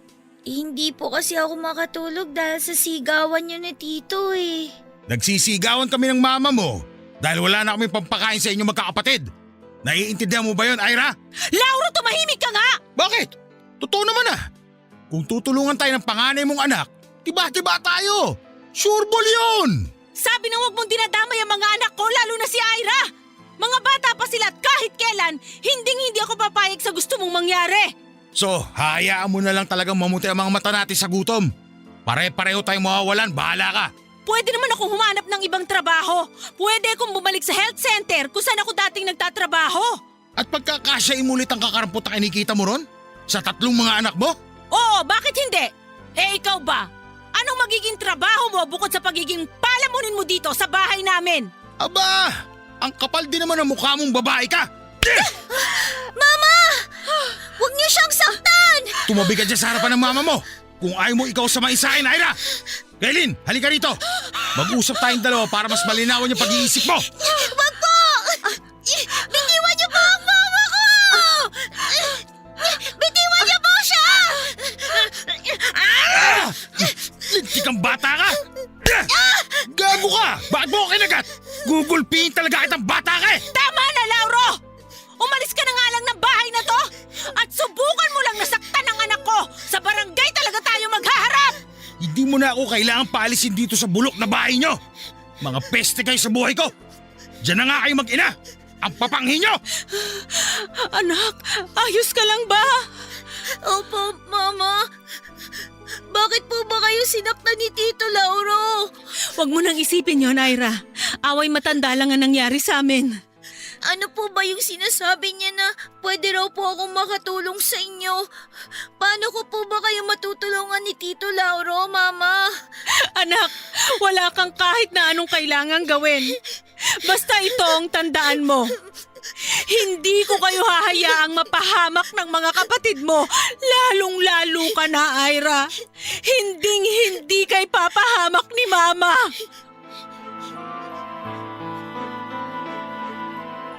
Papa Dudut, ilang araw din pong hindi umuwi noon sa bahay si Tito Lauro.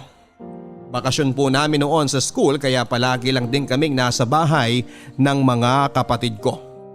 At palagi lang din na tuyo at sardinas ang ulam namin ng mga panahon na yon. Pero pagkalipas ng 1 linggo, Papa Dudut, ay umuwi na rin po si Tito Lauro sa bahay namin. Doon na po ulit siya sa amin nakatira pero madalas pa rin po ang pag-aaway nila ni Mama. Ang naririnig ko ay tungkol sa pera at mga gastusin sa bahay ang dahilan ng pag-aaway nila. Palagi ding binabanggit ni Tito Lauro ang pangalan ko sa tuwing nagsisigawan na sila ni Mama. May sinasabi siya na magiging malaking tulong daw ako sa trabaho nila. At kapag sinasabi yon ni Tito Lauro, ay mas lalong nagagalit si Mama. Hindi ko maintindihan kung ano ba talaga ang pinag-aawayan nilang dalawa bukod sa pera. Pero ang paulit-ulit na sinasabi ni Mama ay hindi siya papayag sa gustong gawin ni Tito Lauro. Hindi raw siya papayag na isama ako ni Tito Lauro sa trabaho nila ni Mama. Papa Dudut, unti-unti nang dumalang ang naging pag-aaway ni na Tito Lauro at Mama sa loob ng bahay namin. Hindi na ako nagigising sa madaling araw dahil sa sigawan nilang dalawa. Madalas na ring masarap ang ulam namin noon at para bang wala na silang problema pa sa pera. Madalas din akong tinitignan ng makahulugan ni mama noon at kapag tinatanong ko siya kung bakit siya nakatitig sa akin ay ngingiti lamang siya sa akin at sasabihin niya na mahal niya ako. Hindi lang si mama ang may kakaibang kinikilos noon, Papa Dudut. Dahil kahit si Tito Lauro ay medyo nag-iba rin noon sa amin ng mga kapatid ko. Palagi siyang mabait sa amin, lalo na po sa akin. Kinakausap niya nga po ako noon at tinatanong kung gusto ko raw bang laging masaya si mama. Sumagot kaagad ako ng oo dahil yun naman talaga ang gusto kong mangyari. Sinabi ni Tito Lauro na magagawa ko raw yon basta susunod ako sa lahat ng ipagagawa nila sa akin. Hindi ko na masyadong naintindihan pa ang ilan sa mga sinasabi niya.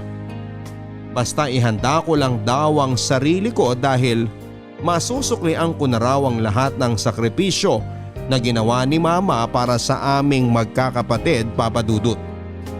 Hanggang isang araw na nasa bahay ng tita ko ang mga kapatid ko at ako lamang ang nasa bahay namin para maglinis. Excited na umuwi sina mama at Tito Lauro noon sa bahay, dala-dala ang mga pinamili nilang pagkain at mga bagong damit. Ira, halika nga muna dito sandali. Bitawan mo muna yung walis na hawak mo. Bakit po, Mama? Isukat mo nga tong damit na binili namin ni Tito Lauro mo para sa'yo. Ang ganda naman po ng kulay nitong dress, Mama.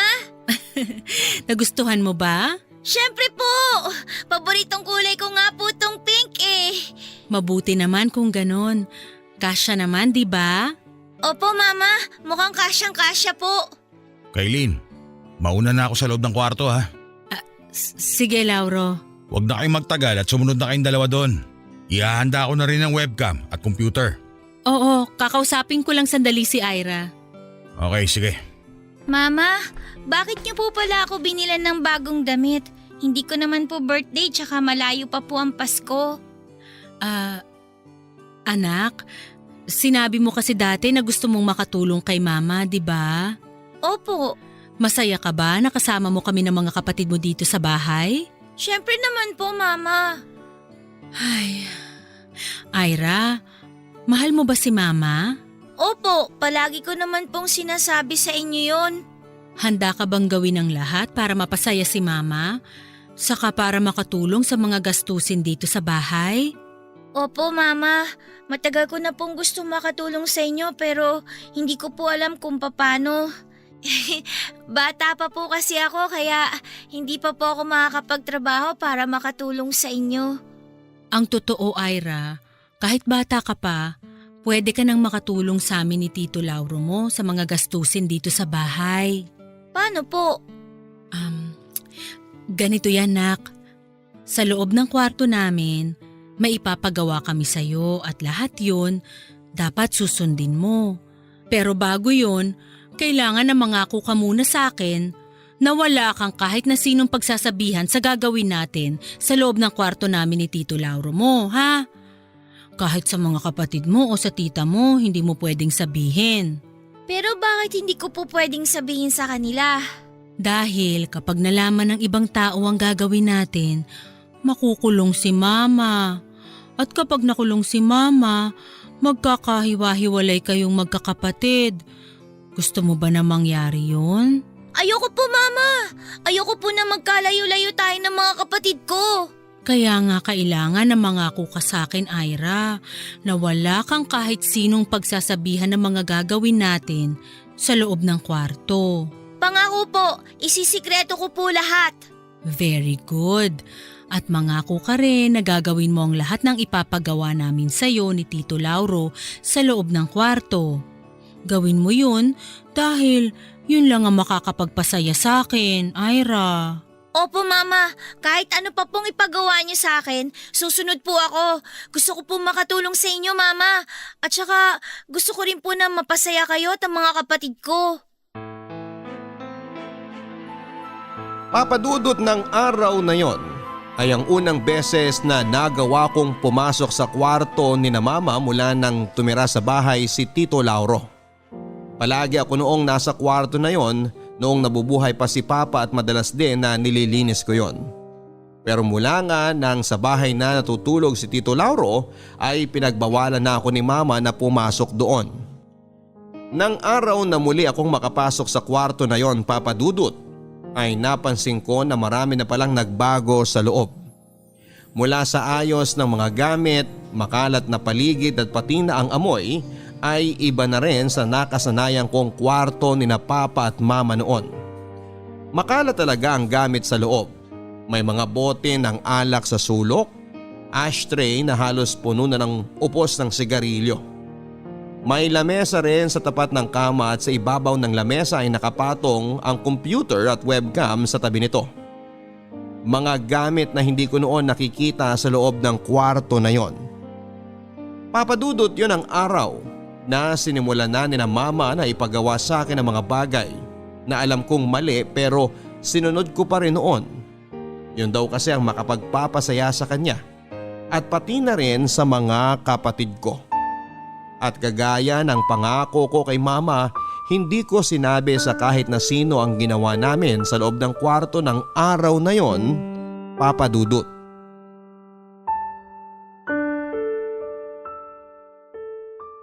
Ira, masaya ka ba sa pamamasyal natin sa mall kanina at panonood ng sine kasama ng mga kapatid mo? Opo, Mama. Napagod nga po ako lalo na si Bunso. Ayun tuloy, nakatulog kagad sila sa kwarto pag uwi natin kanina. Kung palagi ka susunod sa amin ng mama mo, Ira, palagi rin tayong ganito kasaya. Yun naman ang gusto mo, hindi ba? Ang napapasaya ang mama mo at mga kapatid mo. Opo, Tito Lauro. Kaya sa susunod, huwag ka nang aarte-arte sa pinapagawa namin sa'yo ng mama mo, ha? Ang arte-arte mo nung isang araw eh. May paiyak-iyak ka pang nalalaman. Lauro, ano ba? First time lang naman ni Ira na gawin ang mga bagay na yon, kaya natural lang naman ibago ang bata. Ayun na nga. Kailangan na habang maaga pa ay masanay na siya. Aba, muntik na mag-back out yung client natin nung araw na yun ah. Muntik na ako maubusan ng English sa kanya eh. Sorry po, Tito Lauro. Sorry. Ayusin mo kasi, huwag maarte. Kapag nasa loob na tayo ng kwarto, dapat sundin mo lang lahat ng mga pinapagawa para matapos tayo kaagad. Hindi yung ang dami mo pang drama. Sa susunod mong matigas ang ulo ha. Sunod agad sa mga sasabihin namin, okay? Okay po. Lauro, hindi mo naman kailangan na pagtaasan ng boses ang anak ko. Mayabang naman kasi talaga yung matandang yun eh. Akala mo 200,000 ang binabayad niya sa atin kung makapag-utos siya sa atin at sa anak ko. Masyado talagang maarte ang anak mo. May paiyak-iyak pang nalalaman. Baka naman pangarap pa niya mag-artista. Bata nga kasi, intindihin mo na lang. Kung hindi naman dahil sa anak ko, hindi ka magkakapera. Ewan ko sa'yo. Basta kausapin mo yung anak mo. Para sa susunod na live show natin, hindi na tayo magkaproblema pa. Papasok na nga ako sa kwarto para makapagpahinga na rin ako. Pagpasensyahan mo na lang si Tito Lauro, Ira. Wala po yun, Mama.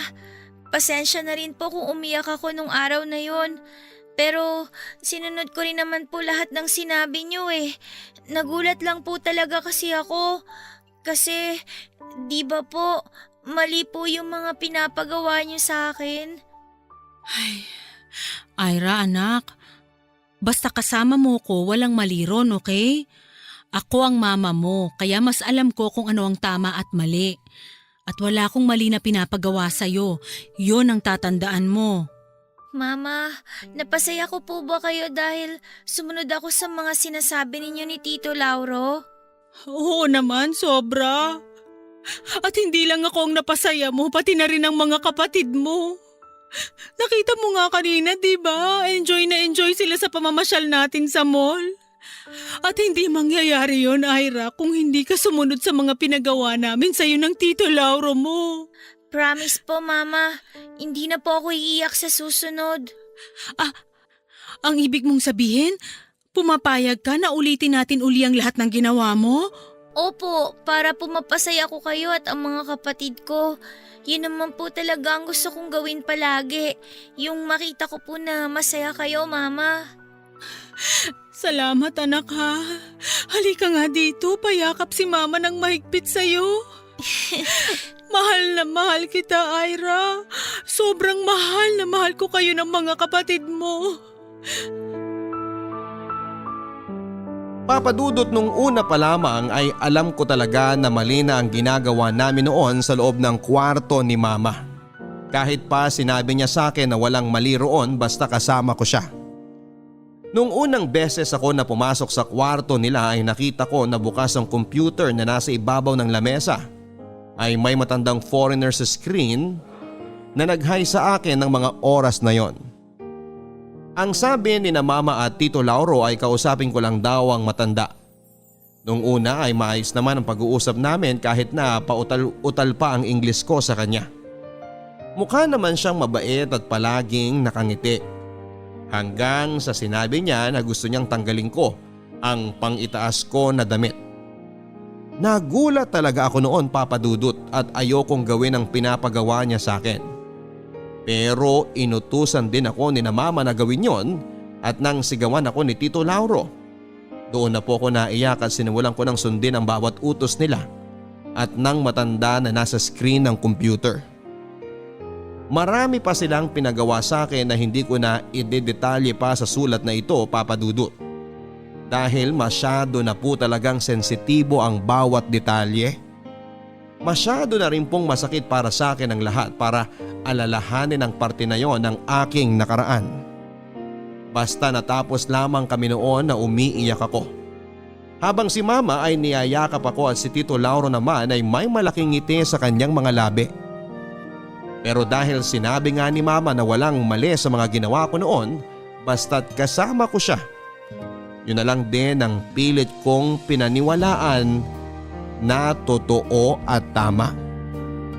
Papa Dudut, hindi lang po 1, 2 o 3 beses akong pumasok sa kwarto ni na Mama at nag-participate sa live show na ginagawa nila ni Tito Lauro.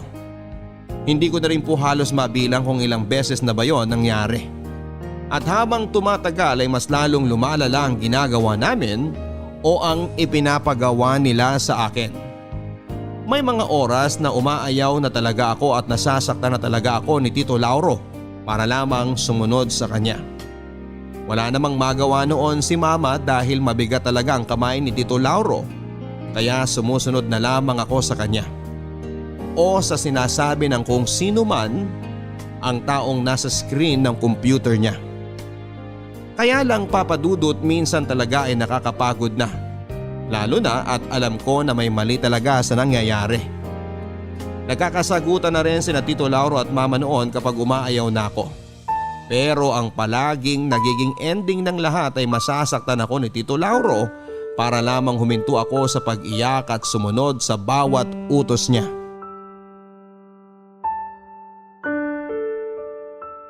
O Ira, ano pang ginagawa mo? Nakatayo ko pa dyan sa may pinto. Halika na rito sa harap ng computer at malapit na mag-online ang client natin. Ira, okay ka lang ba? Ayos lang po ako, Mama. Ano ba to? Ang tagal naman mag-online na matandang yun. Hahanap na nga lang ako ng ibang client. Ira, kagabi ko pa napapansin na tahimik ka. May masakit ba sa'yo o may nararamdaman ka ba na gusto mong sabihin kay Mama? Wala po, Mama. Ayos lang po talaga ako. Ayun, nakakita na ako ng bagong client.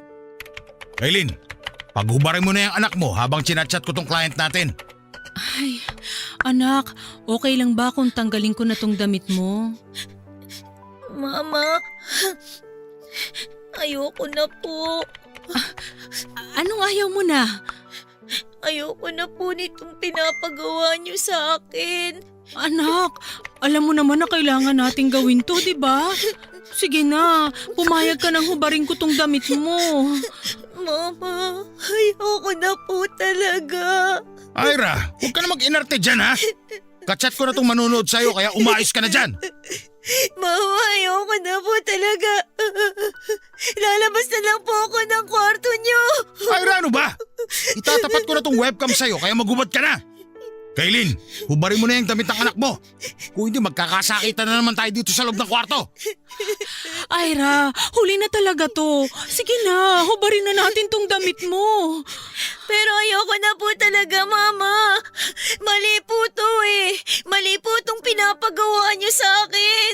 Ira, nakatapat itong webcam sa'yo kaya magubad ka na dyan. Dahil pinapanood ka na ng client natin ngayon. Mama! Sige, ayaw mo ha? Kukunin ko na lang ang dalawang kapatid mo para sila na lang ang pag-uubarin ko dito sa harap ng computer. Lauro, ano ba? Huwag mga dinadamay ang dalawa ko pang anak. Nag-iinarte na naman yung panganay mo eh. Pwede mo naman kausapin ng mahinahon si Ira. Parang mahinahon. Yung style mo na dinadaan sa paiyak-iyak kagaya ng ginagawa mo ngayon? Hoy, ikaw Ira, let's ka. Mag-uubad ka ba o dadaling ko na dito yung dalawang kapatid mo? Ito na po. Huwag niyo na pong idamay yung mga kapatid ko. Uubarin ko na po tong damit ko. Ayan! Susunod ka rin naman pala eh. Nag-iinarte ka pa, let's ka. Mag-ubad ka na, bilisan mo! Ano yun? Teka, bakit parang may pumasok sa loob ng bahay? Iniwan mo bang bukas yung pinto sa sala, Kailin? Hindi! Sinara ko yun, sigurado ako. Men, check niyo yung isang kwarto. Mga pulis to! Kung sino man ang tao dyan sa loob ng kwarto, buksan niyo na tong pinto! Lauro, may pulis daw sa labas. Gaga! Narinig ko! Buisit! Paano na to? Mama, Inulit ko! natatakot po Paano to? ako. Ano na? Lauro, anong gagawin natin? Tumahimik ka nga dyan! Hindi ako makapag-isip! Mama! Huwag ka mag-alala, anak. Hindi ka nila makukuha sa akin. Hindi tayo magkakahiwalay. Men! Kunin niyo yung bata! Arestuin niyo mga yan! Mama! Ayoko pong sumama sa kanila! Mama!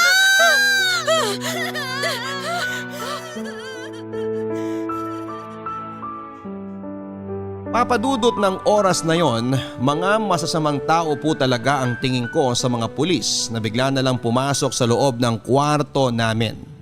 Halos hubad na ako noon habang mahigpit akong yakap-yakap ni Mama. Nang makapasok nga po ang mga pulis ay kaagad nila akong hiniwalay kay Mama. Tandang-tanda ko po talaga ang araw na yon, Papadudot. Iyak ako ng iyak at ayokong bumitaw sa pagkakayakap sa katawan ni Mama. Si Mama naman ay ganun din sa akin.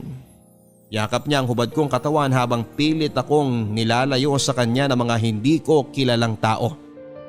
Hanggang sa mga kamay na lang namin ang mahigpit na nakakapit noon sa isa't isa na tuluyan na ring bumitaw sa pagkakahawak. May babaeng lumapit sa akin noon at binalot ang katawan ko ng makapal na kumot. Napakagulo ng araw na yon, Papadudot. Napakaingay po ng bawat sulok ng kwarto. At bago ako tuluyang nilabas ng kwarto ng kung sino man ang may karga sa akin ng mga oras na yon, nakita ko na sinimula ng halughugin ng mga pulis ang buong kwarto ni na Mama at Tito Lauro.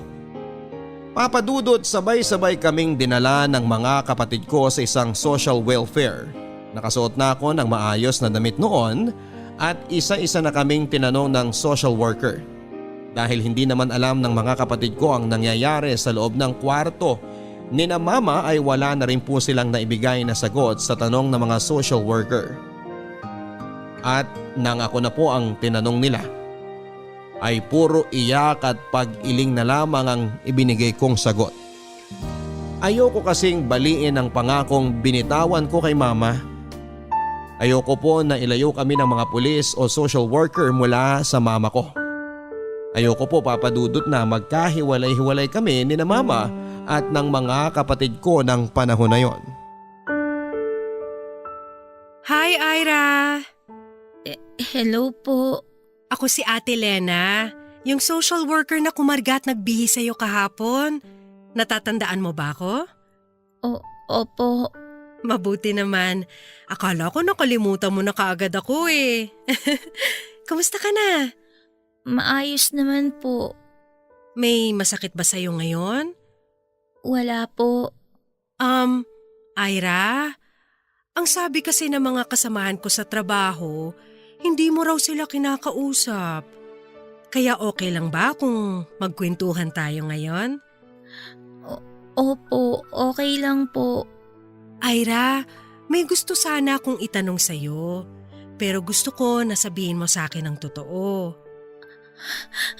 Ate Lena, Gusto ko na pong makita ang mama ko.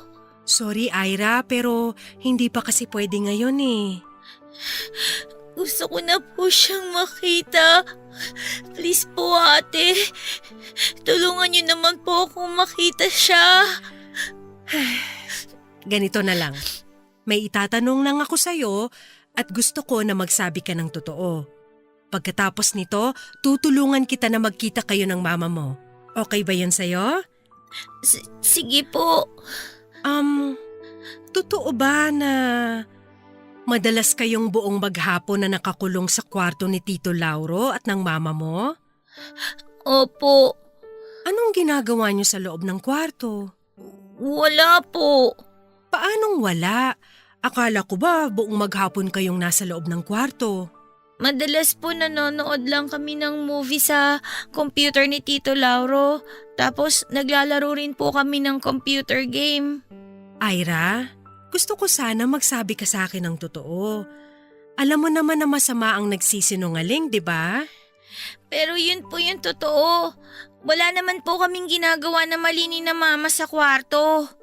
Hindi ba mali na pinaguhubad ka ng Tito Lauro at mama mo habang may nanonood sa'yo sa computer? Hindi naman po yun nangyari. Ira, matalino kang bata. Alam mo na kung ano ang tama at mali. At sigurado ko na alam mong mali ang pinapagawa sa'yo ng mama mo.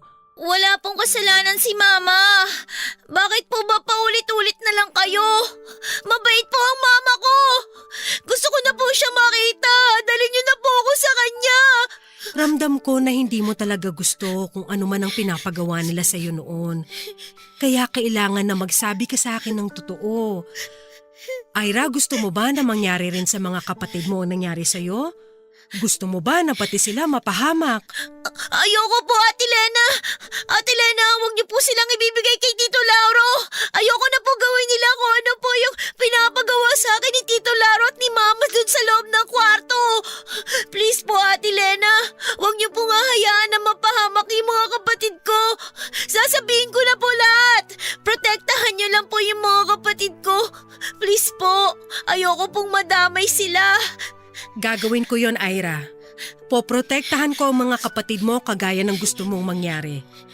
Pero para magawa ko yun, kailangan na malaman ko ang totoo. Ira, kailangan na sabihin mo sa akin kung ano ang totoong nangyari.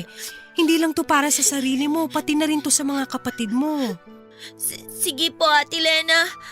Sasabihin ko na po yung totoo. Sasagutin ko na po lahat ng tanong nyo. Papa Dudut, tuluyang ko na pong binali ang pangako ko noon kay mama. Sinabi ko na po kay Ate Lena ang lahat ng mga totoong nangyari. Sinagot ko rin po ang lahat ng mga tanong na ibinigay niya sa akin. Umiiyak na ako noon habang ipinagtatapat sa kanya ang lahat. Alam ko naman talaga na mali ang lahat ng pinagawa sa akin ni na Mama at Tito Lauro noong umpisa pa lamang. Alam ko rin na mali ang magsinungaling. Pero ano ang magagawa ko? Ang nasa isip ko po noon kapag sinabi ko ang totoo ay mangyayari ang sinasabi ni Mama na magkakahiwalay kami ng mga kapatid ko. Pero Papa Dudut, ayoko na po talaga na maulit pa sa mga kapatid ko ang lahat ng mga pinagawa sa akin ni na Tito Lauro at Mama. At yun po ang nagtulak sa akin para sabihin ang lahat-lahat kina Ate Lena. Pagkatapos ng halos isang buwan ng pamamalagi namin sa social welfare ay inihatid na nila kami sa bahay ng tita ko. Si tita rin palang nagsumbong sa mga pulis tungkol sa ginagawa ni na Mama sa akin. Matagal na raw niyang nararamdaman na may mali ang ginagawa sa akin si na Mama at hinihintay lang daw niya ako na magsumbong at magsabi sa kanya ng totoo. Pero hindi ko nga po yun ginawa kaya humingi na siya ng tulong sa kaibigan niyang pulis at mabilis namang umaksyon. Hindi na rin tumanggi sina tita nang ihabilin kaming magkakapatid sa kanya ng social worker. Wala naman ding kasi siyang asawa o anak. Kaya naman handa siyang akuin ng responsibilidad sa aming magkakapatid. Mas binigyan din ng linaw ni tita ang isipan ko ng panahon na yon. Sinabi niya na lahat ng mga ginawa namin ni na Mama at Tito Lauro ay isang malaking kasalanan at pagkakamali. Dahil wala raw ibang tao ang dapat na nakakakita ng katawan ko bukod sa sarili ko at sa taong habang buhay kong makakasama sa hinaharap. Papadudot ng dalawin namin ni tita si mama sa bilangguan ay labis-labis ang pasasalamat ni mama kay tita sa pagkupkup niya sa aming magkakapatid. Samantalang paulit-ulit naman siyang humingi ng tawad sa akin habang humahagulhol. Naiyak na rin ako noon habang nakayakap kay mama. Doon ko naramdaman ang bigat at sama ng loob ko dahil sa mga pinagawa sa akin ni mama kapalit lang ng pera para sa kanila ni Tito Lauro. Ang pakiramdam ko po noon, Papa Dudut, ay hindi niya tinupad ang pangako niya sa akin at hinayaan niya akong mapahamak.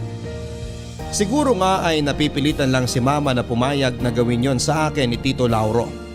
Pero ginawa niya pa rin kung ano ang masama at halos binenta na niya ang katawan ng sarili niyang anak. Pagkatapos ng dalaw naming yon ni tita kasama ng mga kapatid ko kay mama ay hindi ko na natandaan pa kung kailan ang sumunod naming pagdalaw sa kanya. Hindi na kasi yon naging madalas at ang sabi ni tita at ni Ate Lena, mabuti na raw na huwag muna kaming dumalaw kay mama para unti-unti ko makalimutan ang lahat ng nangyaring yon sa buhay ko. 2 taon ang nakalipas mula nang makulong sina mama at nalaman namin na tumakas raw sa bilangguan si Tito Lauro, Papa Dudut. Pero hindi rin nagtagal ay nabalitaan namin na nakita na lamang ang katawan niya sa kalapit bayan na wala ng buhay at mukha raw sinalvage. Papa Dudut, ngayon po ay 10 taon nang nakakaraan mula na mangyari ang lahat ng ito sa buhay ko.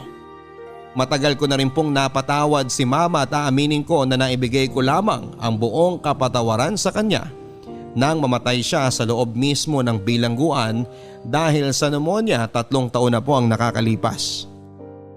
Hindi po madali ang magkaroon ng ganitong klase ng alaala, Papa Dudut. Pero sana dahil sa pagsulat ko sa inyo at paglalahad ng aking kwento, kahit papaano ay tuluyan ng maisara ang bahaging ito ng buhay ko. At bago yun mangyari, sana po ay nakapag-iwan din ng aral ang kwento kong ito sa lahat ng mga kabarangay na nakikinig ngayon. Lalo na sa mga taong may hindi naging magandang karanasan sa kanilang nakaraan. Hanggang dito na lamang po at lubos na gumagalang ang inyong forever kapuso at kabarangay, Ira. Ang pagpapatawad sa taong nagkaroon ng malaking kasalanan sa iyo ay maaaring maging tulay sa totoong katahimikan ng buhay mo. Ira, kasama mo ang mga kabarangay natin dito sa Barangay Love Stories ay nagpapasalamat sa iyo sa pagbabahagi mo ng kwentong ito. Kahanga-hanga ang naging katapangan mo para maisulat ang liham na pinadala mo sa amin. Tama ka na hindi madali ang magkaroon ng alaala na kagaya ng sayo. Isang musmos na ang gusto lamang ay makapagbigay saya sa kanyang mahal sa buhay. At dahil sa pagiging mapagbigay at mapagmahal mong anak at kapatid noon, ikaw naman ang napahamak. Kahanga-hanga ang katapangan na ipinakita mo, maprotektahan mo lang ang mga kapatid mo. Maswerte sila na ikaw ang naging ate Ira nila at alam ko na kung saan man naroroon ang papa mo ngayon ay proud na proud siya sa iyo dahil nagawa mong lampasan ang lahat ng mga pagsubok na dumating sa iyong buhay. Sana ay maging matatag ka pa sa paglipas ng panahon at asahan mo rin ang pagbalik sa iyo ng lahat ng kabutihan na ginawa mo para sa mga mahal mo sa buhay. Hanggang sa muli mga kapuso, ako po si Papa Dudut. Hanapin niyo po ang aking YouTube channel, Papa Dudut Vlogs, ang aking Twitter account, Instagram and Facebook. Hanapin lamang ang Papa Dudut. Sa mga kwento ng pag-ibig, buhay at pag-asa, dito sa Barangay Love Stories number 1.